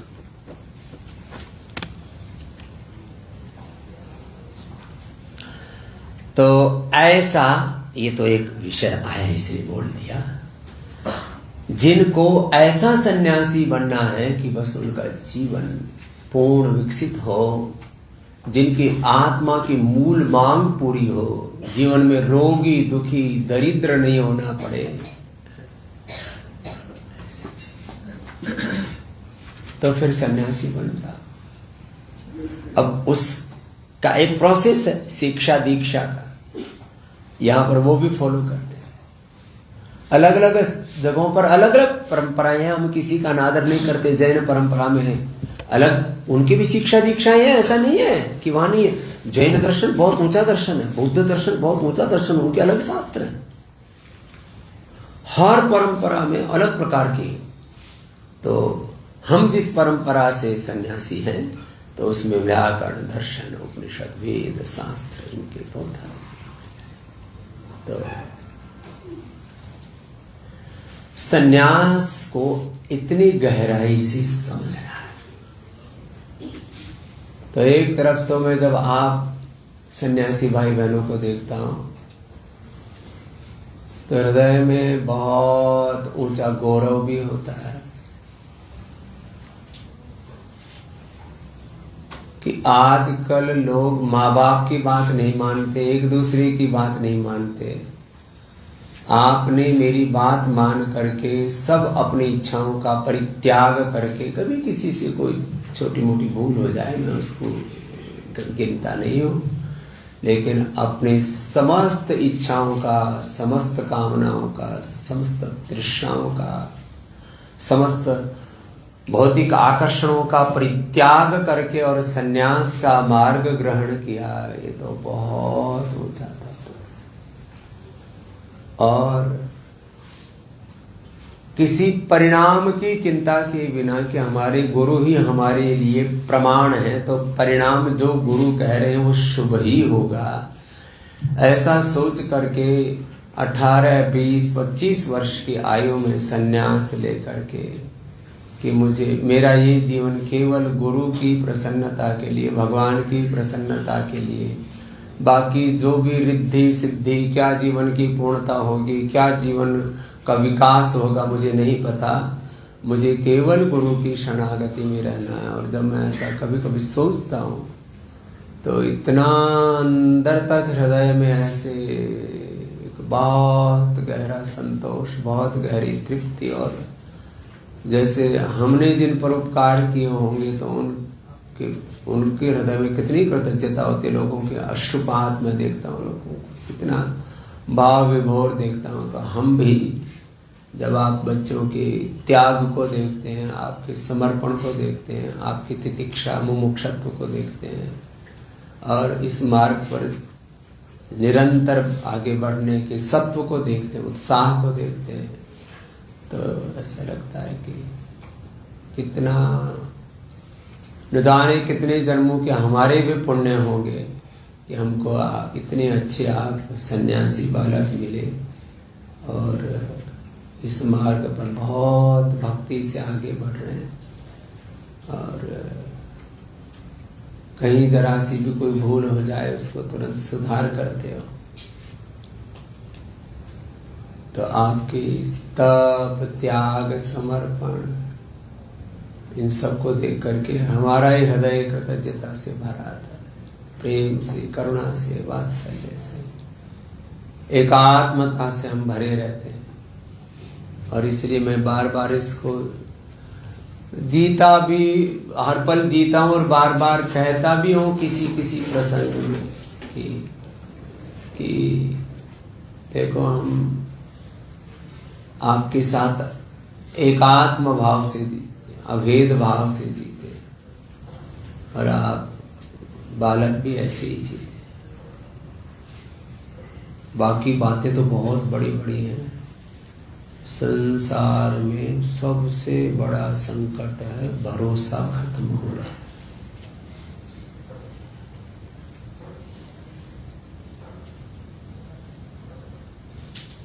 सबसे बड़ी समस्या, the biggest problem, crisis, challenge, कुछ भी शब्द बोलते हैं अंग्रेजी में, हिंदी में।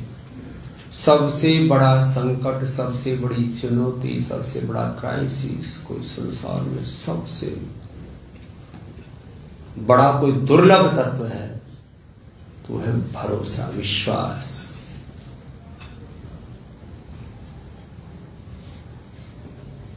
Trust deficiency, lack of trust,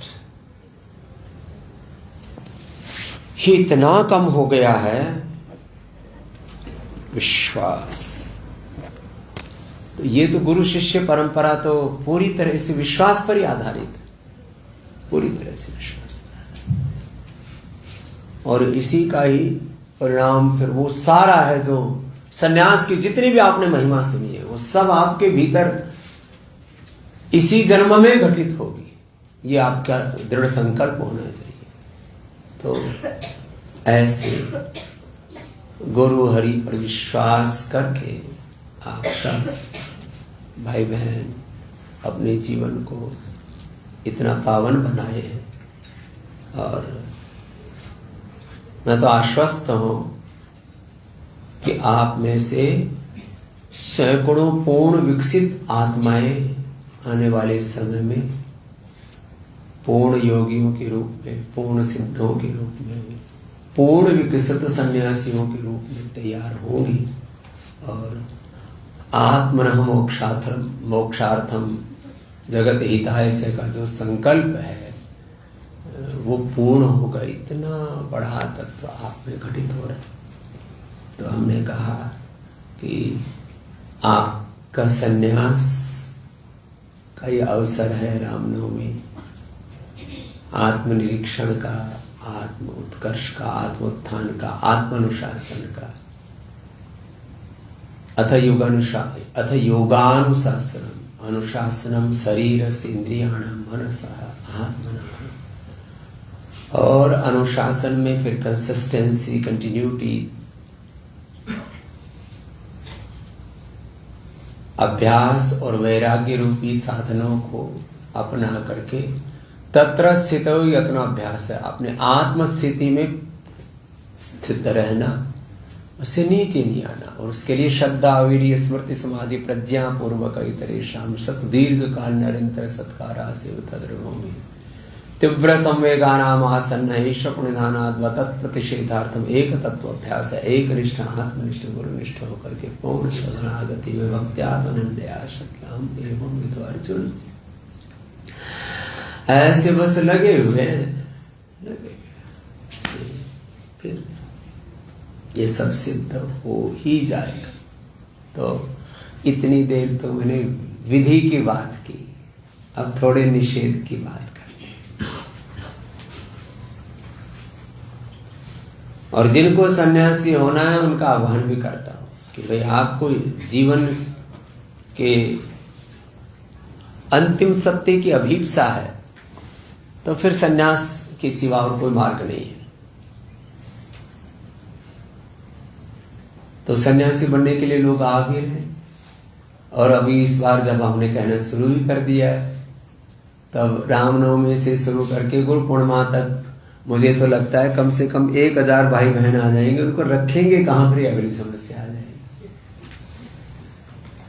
अरे समस्या शुरू से ही रही है। अब हमने ये सोच लिया है कि इस बार हमने सन्यास का आह्वान पूज्य स्वामी ईशदेव जी और कुछ आपसी सहयोग और आहुतियों के आधार पर किया, इसलिए उनको सबको ठहराने की जिम्मेदारी पूज्य स्वामी ईशदेव जी।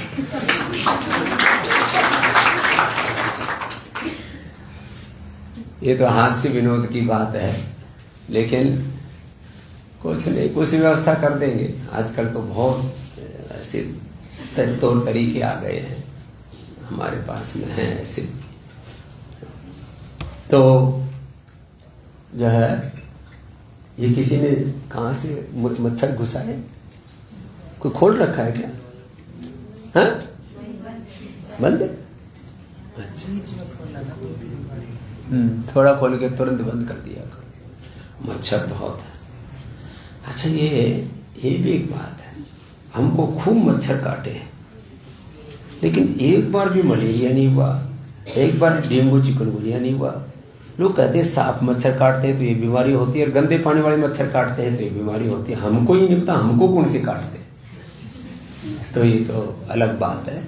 आपको बात ये कह रहे हैं कि जो सन्यासी बनना चाहते हैं उनके लिए कोई दिक्कत नहीं है, सन्यासी बनने की दिक्कत है।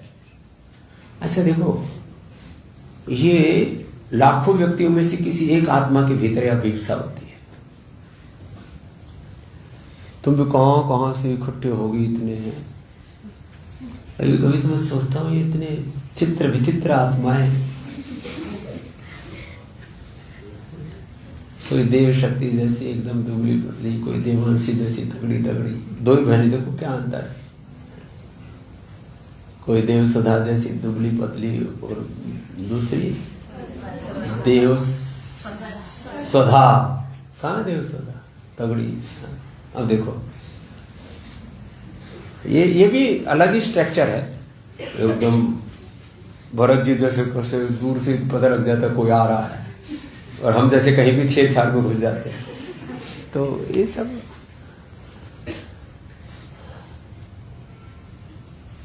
जाति वर्ग समुदाय के आग्रह के बिना, देखो यहाँ सब ये एक अलग ही प्रकार की प्रक्रिया है।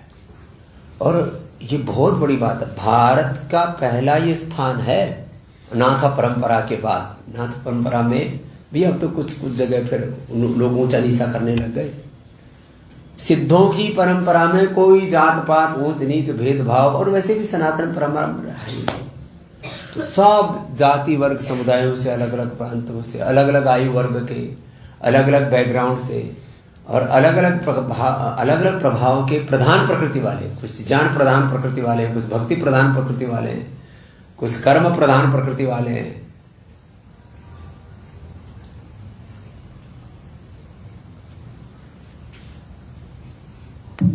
और सब आकर के आप लगे। तो जिनको सन्यासी बनना है वो तो 89545559 हमारे विनय देव जी महाराज जी फोन आते हैं तो बड़े प्रसन्न होते हैं। हमारा परिवार बढ़ रहा है। 89545559 और 897600 9760095221। ये हमने याद कर लिया है विनय देव जी का नंबर। बाकी नंबर तो हम सच में भूल भाल से गए, पहले तो याद रखते थे, फिर जब से ज्यादा कंप्यूटराइज हो गया मामला तो छोड़ दिया था हमने भी। 9760095221 ये नंबर याद कर लिया है कि कोई भी सन्यासी बनने के लिए पूछे तो विनय देव जी का रास्ता बता देना उनको। तो जो भी सन्यासी बनना चाहते हैं वो आ जाएं। और अब रामनवमी से लेकर के और गुरु पूर्णिमा तक हमने एडमिशन ओपन रखा है, और जितना जल्दी आ जाए उतना ठीक है। सारे काम जिस समय जिस चीज का कम से कम, बुरी चीज के तो वेग से रुकना चाहिए, ये शास्त्र सम्मत बात है और ये व्यवहारिक बात। बुरे वेग से तो बच जाओ, उतना सुखी रहोगे। और अच्छा वेग आ जाए तो कर दो उस काम को। सन्यास का वेग आ जाए तो तुरंत अपना जोड़ा झंडी उठाओ और हरिद्वार की तरफ चल पड़ो। आगे क्या होगा आगे देखी जाएगी, जो होगा ठीक ही होगा। नहीं कल्याण कश्चित दुर्गतिम तात गच्छति। तो इसलिए शास्त्र में भी क्या कहा, यद अहरएव विरजित तद अहरएव प्रव्रजित। जिस क्षण भी वैराग्य का बीज प्रस्फुटित हो जाए उसी क्षण जोड़ा झंडी फेंको और अपना भाग लो। किधर? पतंजलि योगपीठ हरिद्वार की तरफ। अब एड्रेस भी सबको पता ही है, मतलब अननोन जगह नहीं है। हम तो जब घर से बाहर निकले तब हमको पता ही नहीं था हमको जाना कहाँ है।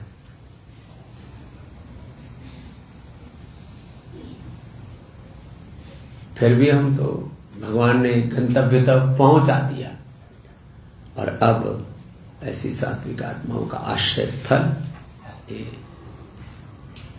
ऐसी योगी आत्मा जो अपने जीवन को सन्यास में पूरी तरह से ढालना चाहती है, उनके लिए, भाइयों के लिए भी और बहनों के लिए ये भी एक बात है। अब हम किसी के साथ तुलना नहीं करेंगे। बहुत से संगठन है वहां पर भी सन्यास के बारे में बातें होती है, त्याग के बारे में बातें होती है, जो एक सन्यास की सनातन परंपरा का जो सन्यास है, उसकी जो समग्र अनुभूति है, बोध है, और उसका जो प्रक्रिया है, नीति है। अब निषेध के बारे में यह था कि देखो जितनी बातें कही गई वो सब विधि और उसके विपरीत निषेध। अब इससे बचे कैसे? तो सब आत्मनिरीक्षण किया करो, अपनी डायरी बनाओ सब। अब ये कार्य कभी कभी तो हमको करना पड़ेगा, हम भी अपना ये भी कार्य लिख लेते हैं कि अपनी डायरी लिखना शुरू करो सब। ये बहुत जरूरी है। पहले तो ये इतनी सजगता होती थी, अब हम इतने ज्यादा या तो टेक्नोलॉजी पर आश्रित हो गए, या हमको ऐसा लगता है कि हमको तो पता ही है, इसमें लिखने की क्या बात है। तो सब डायरी लिखा करो कि आज कम से कम 3 काम मुझे करने हैं, ये करने हैं, और इन 3 कामों से बचना है। सबको पता है कि ये मेरे स्थूल दोष हैं, मेरे से ये भूल हो जाती है, ये मुझे नहीं करनी, ये तो कतई नहीं करनी। लगभग ये एक एवरेज है, यदि इतना व्यक्ति कर ले, 3 जो काम, जो सेवाएं करनी वो अलग है आंतरिक दृष्टि से, कि मुझ में काम का वेग प्रबल है, कि क्रोध का है, कि लोभ का है, कि मोह का है, कि अहंकार का। अबद्ध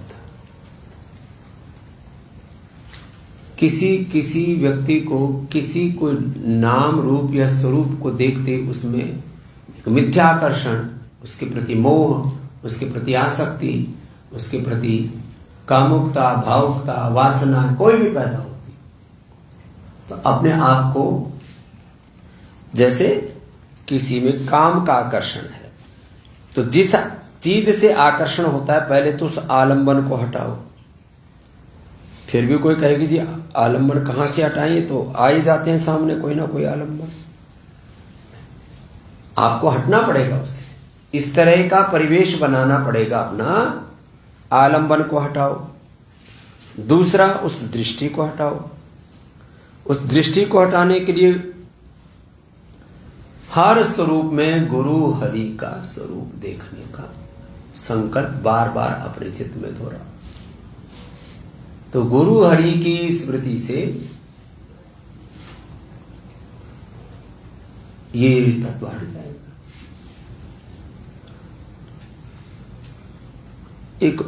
एक बहुत बड़ा तत्व है परिणाम, किसका परिणाम शुभ नहीं है। परिणाम ताप संस्कार दुख गुण मृत्यु रोधाच दुखम सर्वम, इतना विवेक तो रखना पड़ेगा। सर्वम विवेकिन, ये तो विवेक रखना पड़ेगा। ऐसे ही बातों बातों में किसी को गुस्सा आ जाता है, उसको पता ही नहीं लगता किसको गुस्सा आ रहा है। तो क्रोध का वेग आता है। सब जगह ब्रह्म तत्व की दृष्टि तो लाभ आपको सहायता करेगी।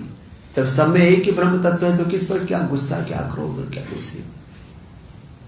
तो अभेद दृष्टि का अभ्यास करो और उस दोष, पहले तो उसको दोष स्वीकार करो। कई बार ये तो करना ही पड़ेगा, ऐसे थोड़ी होता है। बिना यदि गुस्सा नहीं किया तो सारा काम ही बिगड़ जाएगा। मेरा तो ऑफिस ठप हो जाएगा, मेरी तो फैक्ट्री बंद हो जाएगी। तो हमारे पूज्य गुरुदेव कालो गुरुकुल वाले गुरु जी सुनाया करते हैं। पूज्य स्वामी दर्शनानंद जी का, पूज्य स्वामी स्वतंत्रानंद जी का एक जो है दृष्टांत बार बार लिया करते थे।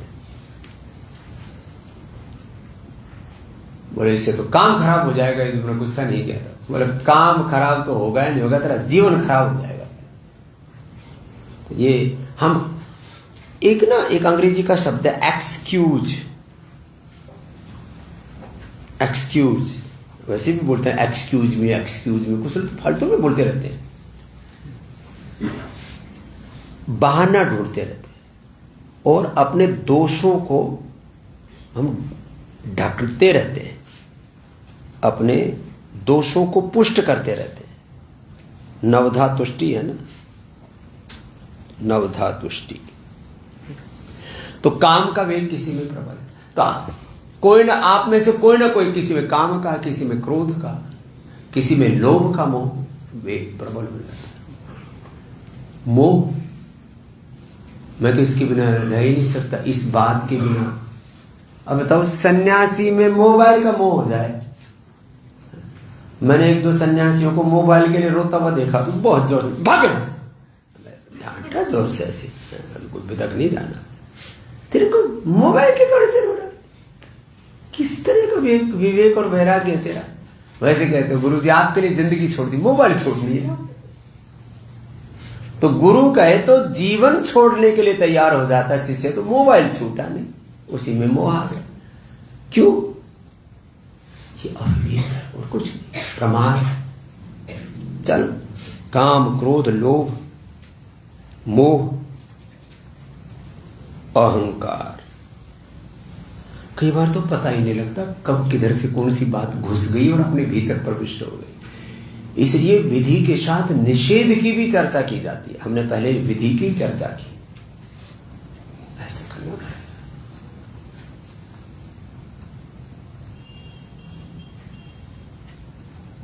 दंभो दर्पो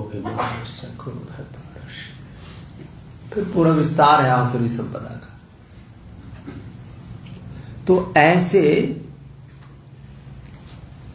इसी से मिलते जुलते अविद्या अस्मिता राग द्वेष अभिनिवेश, इसको स्वीकार इस। तो फिर ये जो संतत्व वाली चौपाइयां हैं ना, ये तो अगले सभा में आपको कंपल्सरी सुनेंगे सबसे, एक बार याद कर लेना सब। जैसे हमारे यहाँ योग शिक्षक आते हैं ना, तो उनको दैवी संपदा उदा भक्ति सब सिखाते हैं। तो संतत्व वाली चौपाइयां आप सुनाना सब, और उसके विपरीत आचरण होगा तो फिर तुम्हारा कान पकड़ के जोर से खींचूंगा। मतलब ऐसे फिजिकली नहीं खींचना, लेकिन आपको खड़ा करके विधिवत रूप से सम्मानित करेंगे कि देखो कितना बावड़ा है, कितनी बावड़ी है, अपना सिलेबस ही नहीं पता। तो ये संतत्व की चौपाइयां बड़ी गहरी। पूज्यपाद गोस्वामी तुलसीदास जी महाराज जी को, वैसे हमको तो 50 साल लग गए उनको समझने में, क्योंकि किसी ने हमको बहका दिया, इसकी पढ़ने की जरूरत ही नहीं। संस्कृत के ही शास्त्र पढ़ने चाहिए, ये तो किसी ने ऐसे बहका दिया, ये तो कम पढ़े लिखे गंवार लोगों के लिए, गांव वालों के लिए, ऐसे लोगों के लिए है। लेकिन बाद में पता लगा ये तो बहुत गहरा तत्व है। ये साक्षात हनुमान जी की, शिव जी की रचना मानते हैं, उन्होंने उनको माध्यम बना करके लिखवाया है लोक कल्याण के लिए। बहुत बड़ा ग्रंथ है, बहुत बड़ा तत्व। तो ये अगले बार का सिलेबस में बता दिया आपको। तो इसके आधार पर संतत्व की जो चौपाइयां उसमें देख लो, इसमें कौन सी बात मुझ में नहीं है अभी, ठीक है, तभी तो संन्यास पूरा घटित होगा। ठीक है, सेम टू यू। मैं कभी इधर ज्यादा देखा ना, तो आप कभी सोचो कि हमें तो पूर्ण संतत्व घटित ही हो गया है, हमको तो कुछ सोचने की बात ही नहीं है। ऐसी बात नहीं है बच्चों। तो 3 तो अपने दोष जब तक ना मिट जाए रोज लिखते रहो उनको, और उनसे भाई मुझे इनको पूरी तरह से निर्बीज करना है, इनको तो मिटा ही देना है, इनको तो फिर जो करना है वो भी कि भाई ये तो मुझे करना है। तो दोष और गुण, गुण और दोष, इसका पूरा जो आत्म मूल्यांकन है ना, उस डायरी में रोज लिखो अपने। और वो डायरी किसी की एक दूसरे के उठा करके पलटने की जरूरत नहीं है। कुछ लोग इसी चक्कर में रहते हैं, अच्छा इसकी डायरी पलट के देखता हूं, ये कोई भी बात नहीं, ऐसे नहीं करते। छोटी छोटी डायरियां सबके पास है ना, ये तो बड़ी बड़ी है। वो गीता प्रेस की आती है छोटी छोटी डायरी ना, वो ला के रख लेना। अभी नव वर्ष की आएंगी रामनवमी वाली ना, ठीक है, पूज्य स्वामी परमार्थ देव जी, ये परमार्थ करो, 400-500 डायरी मंगा लो, जो नए आएंगे उनको भी देंगे और फिर ये पुराने वालों को भी देंगे। बहुत जरूरी है ये तो थोड़ा वो अच्छी है, जल्द के साथ छोटी सी आती है, अच्छी आती है। उसमें छोटी छोटी लिखना, उसमें बहुत ज्यादा उसमें कहानी नहीं लिखनी। गुण दोष लिखने छोटी छोटी आती, ऐसे इतनी सी आती, बड़ी अच्छी। गीता प्रेस गोरखपुर ने बहुत बड़ी सेवा की है, बहुत अच्छी। तो एक तो ये काम करना, गुण दोष, विश्वान देव सविता यद।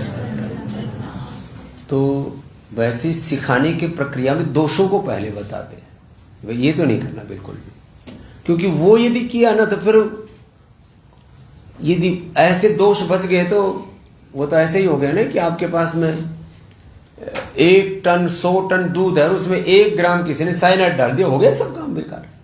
तो दोष हटाना गुण से भी अनंत गुना ज्यादा जरूरी है, क्योंकि दोष नहीं हटाना। तो नीति ग्रंथों में भी कहा है, एक दुर्गुण या एक दोष से सारे सद्गुणों पर, सारे तपस्या पर पानी फिर जाता है। एक बड़े दोष से, जैसे कहते हैं ना, सारे सद्गुण, सारी तपस्या, उस पर पानी फिर जाता है। कई बार ऐसा होता है कि एक व्यक्ति में एक सद्गुण बहुत ऊंचा होता है, फिर छोटे मोटे उसके दुर्गुणों को भी लोग सह लेते हैं। वो अच्छी स्थिति, आदर्श स्थिति नहीं है।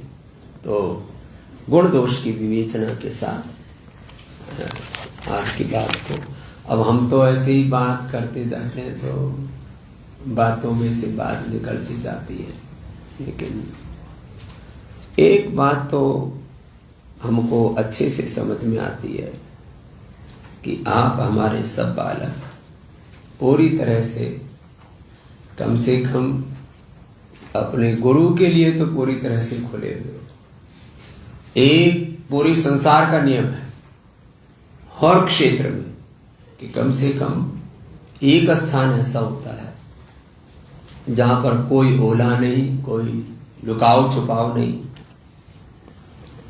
ये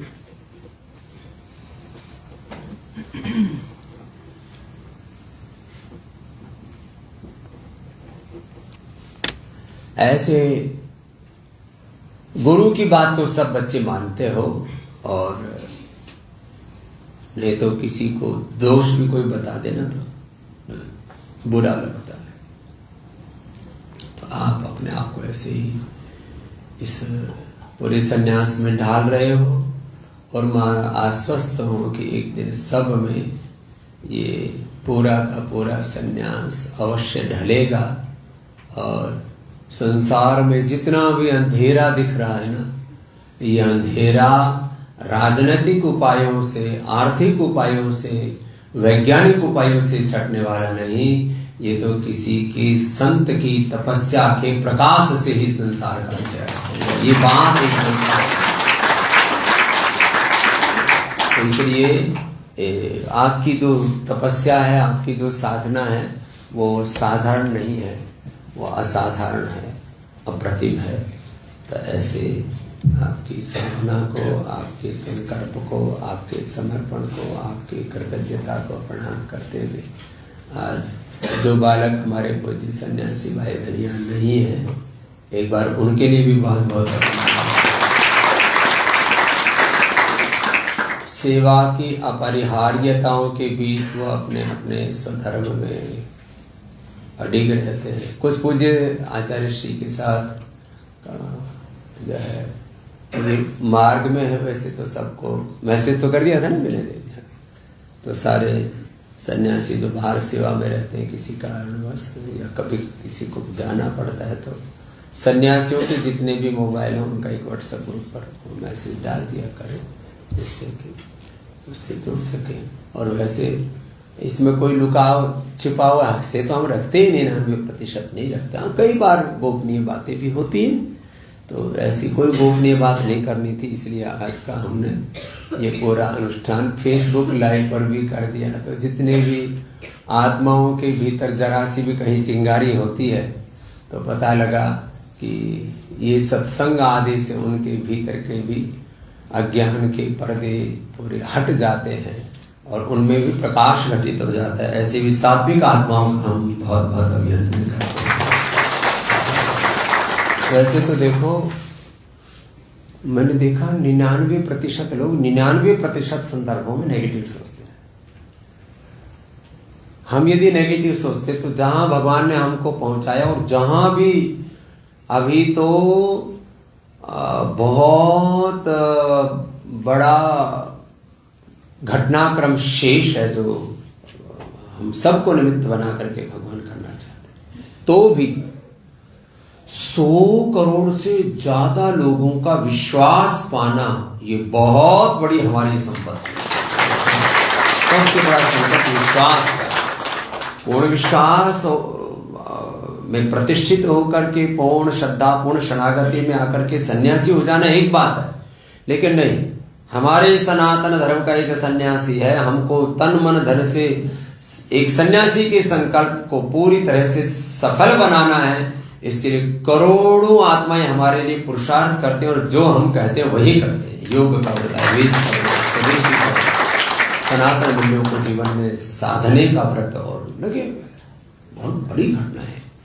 माने जब बहुत तरह की हमारे सामने बातें आती हैं, बहुत तरह के प्रश्न आते हैं, और ऐसे कालखंड में पूरी दुनिया के 200 देशों के करीब लगभग 200 करोड़ आत्माओं का आंशिक रूप से या पूर्ण रूप से हमारे साथ सहमत होना, ये बहुत बड़े सत्य, बहुत बड़े तत्व की प्रतिष्ठा का एक बहुत बड़ा उदाहरण है। सत्य में जयते तो धर्म। तो ऐसे सब पवित्र आत्माएं ऐसे जुड़े हुए हैं, ऐसे जुड़ते चले जाएंगे तो काम तो ऐसे ही होगा। अब आज के अनुष्ठान पर पुनः सब हमारे सन्यासी भाई बहन के लिए यही प्रार्थना करते हुए कि एक क्षण के लिए भी आपका ज्ञान ओझल ना हो, विवेक ओझल ना हो, एक क्षण के लिए भी आपकी भक्ति ओझल ना हो, एक क्षण के लिए भी आपकी सेवा, आपका पुरुषार्थ ओझल ना हो। अबाधित ज्ञान, अबाधित भक्ति, अविचलित ज्ञान, अविचलित भक्ति, कर्म, सेवा, पुरुषार्थ, प्रमाद लेश मात्र भी ना रहे और हर पल गुरु हरि की शरणागति। एक तत्व भी घटित हो जाए तो बहुत, एक तत्व तो लिख ही देना मुझे। जैसे छोड़ने वाली बातें तो बताई, ग्रहण करने वाले में भी 2-3 बातों में से 1-2 बातें बता ही देता हूँ कि मैं 24 घंटे गुरु हरि की आंखों के सामने हूं। ये तो इस बात को तो पूरी तरह से गांठ बांध लो, ऐसा है। बाकी जो आपको अपनी प्रकृति के अनुसार और जहां से जैसे जैसे आपको उभरना है, जो करना हो लिख लेना। 24 घंटे ऐसे ही गुरु के आंखों के सामने रहना। अब एक भजन कीर्तन के साथ आज के अनुष्ठान को विराम देते हैं। क्या भजन सुनाएंगे? है जी?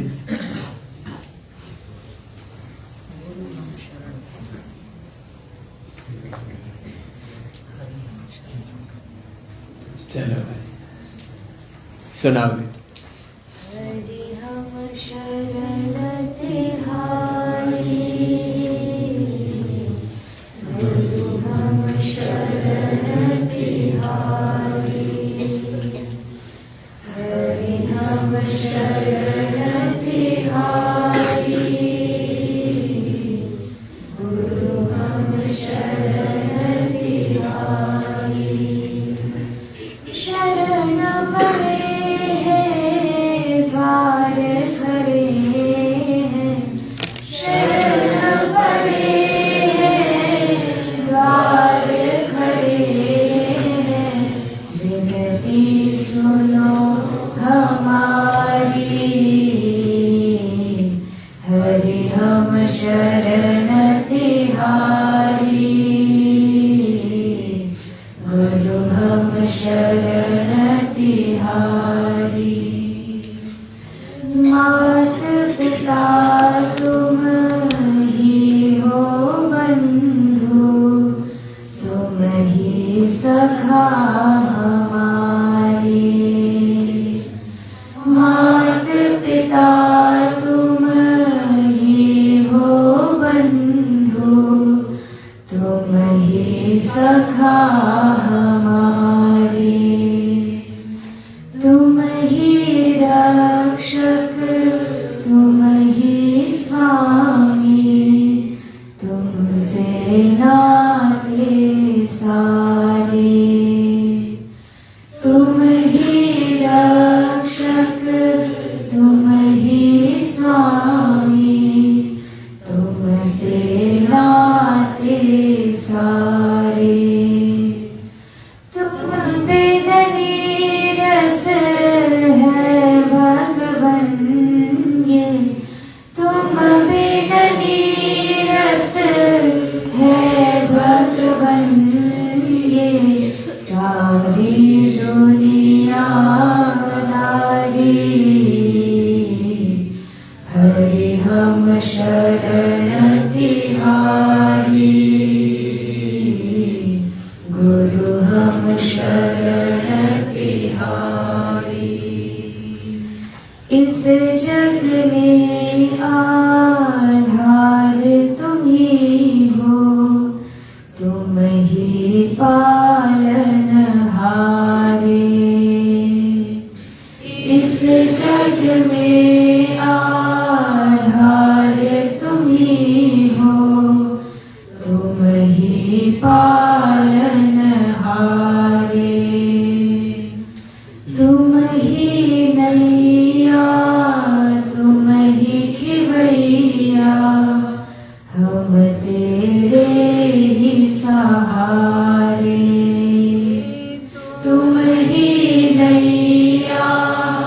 तुम ही खिवैया, हम तेरे ही सहारे। बाह पकड़ लो, पार लगा दो, बाह पकड़ लो, पार लगा दो। हे प्रभु तारनहारी, हरि हम शरण तिहारी, गुरु हम शरण तिहारी। खोज ली हमने सारी दुनिया, प्रभु सा कोई ना पाया। खोज ली हमने सारी दुनिया, गुरु सा कोई ना पाया। एक तुम्ही प्रेमास्पद मेरे, तुमसे नेह लगाया। एक तुम्ही प्रेमास्पद मेरे, तुमसे नेह लगाया। दर्शन दो एक बार दिखा दो, दर्शन दो एक बार दिखा दो। अपनी छवि वो न्यारी, हरि हम शरण तिहारी, गुरु हम शरण तिहारी। हरि हम शरण तिहारी, गुरु हम शरण तिहारी। हरे कृष्णा कृष्णा कृष्णा हरे हरे, हरे रामा राम राम हरे हरे। हरे कृष्णा कृष्णा कृष्णा हरे हरे, हरे राम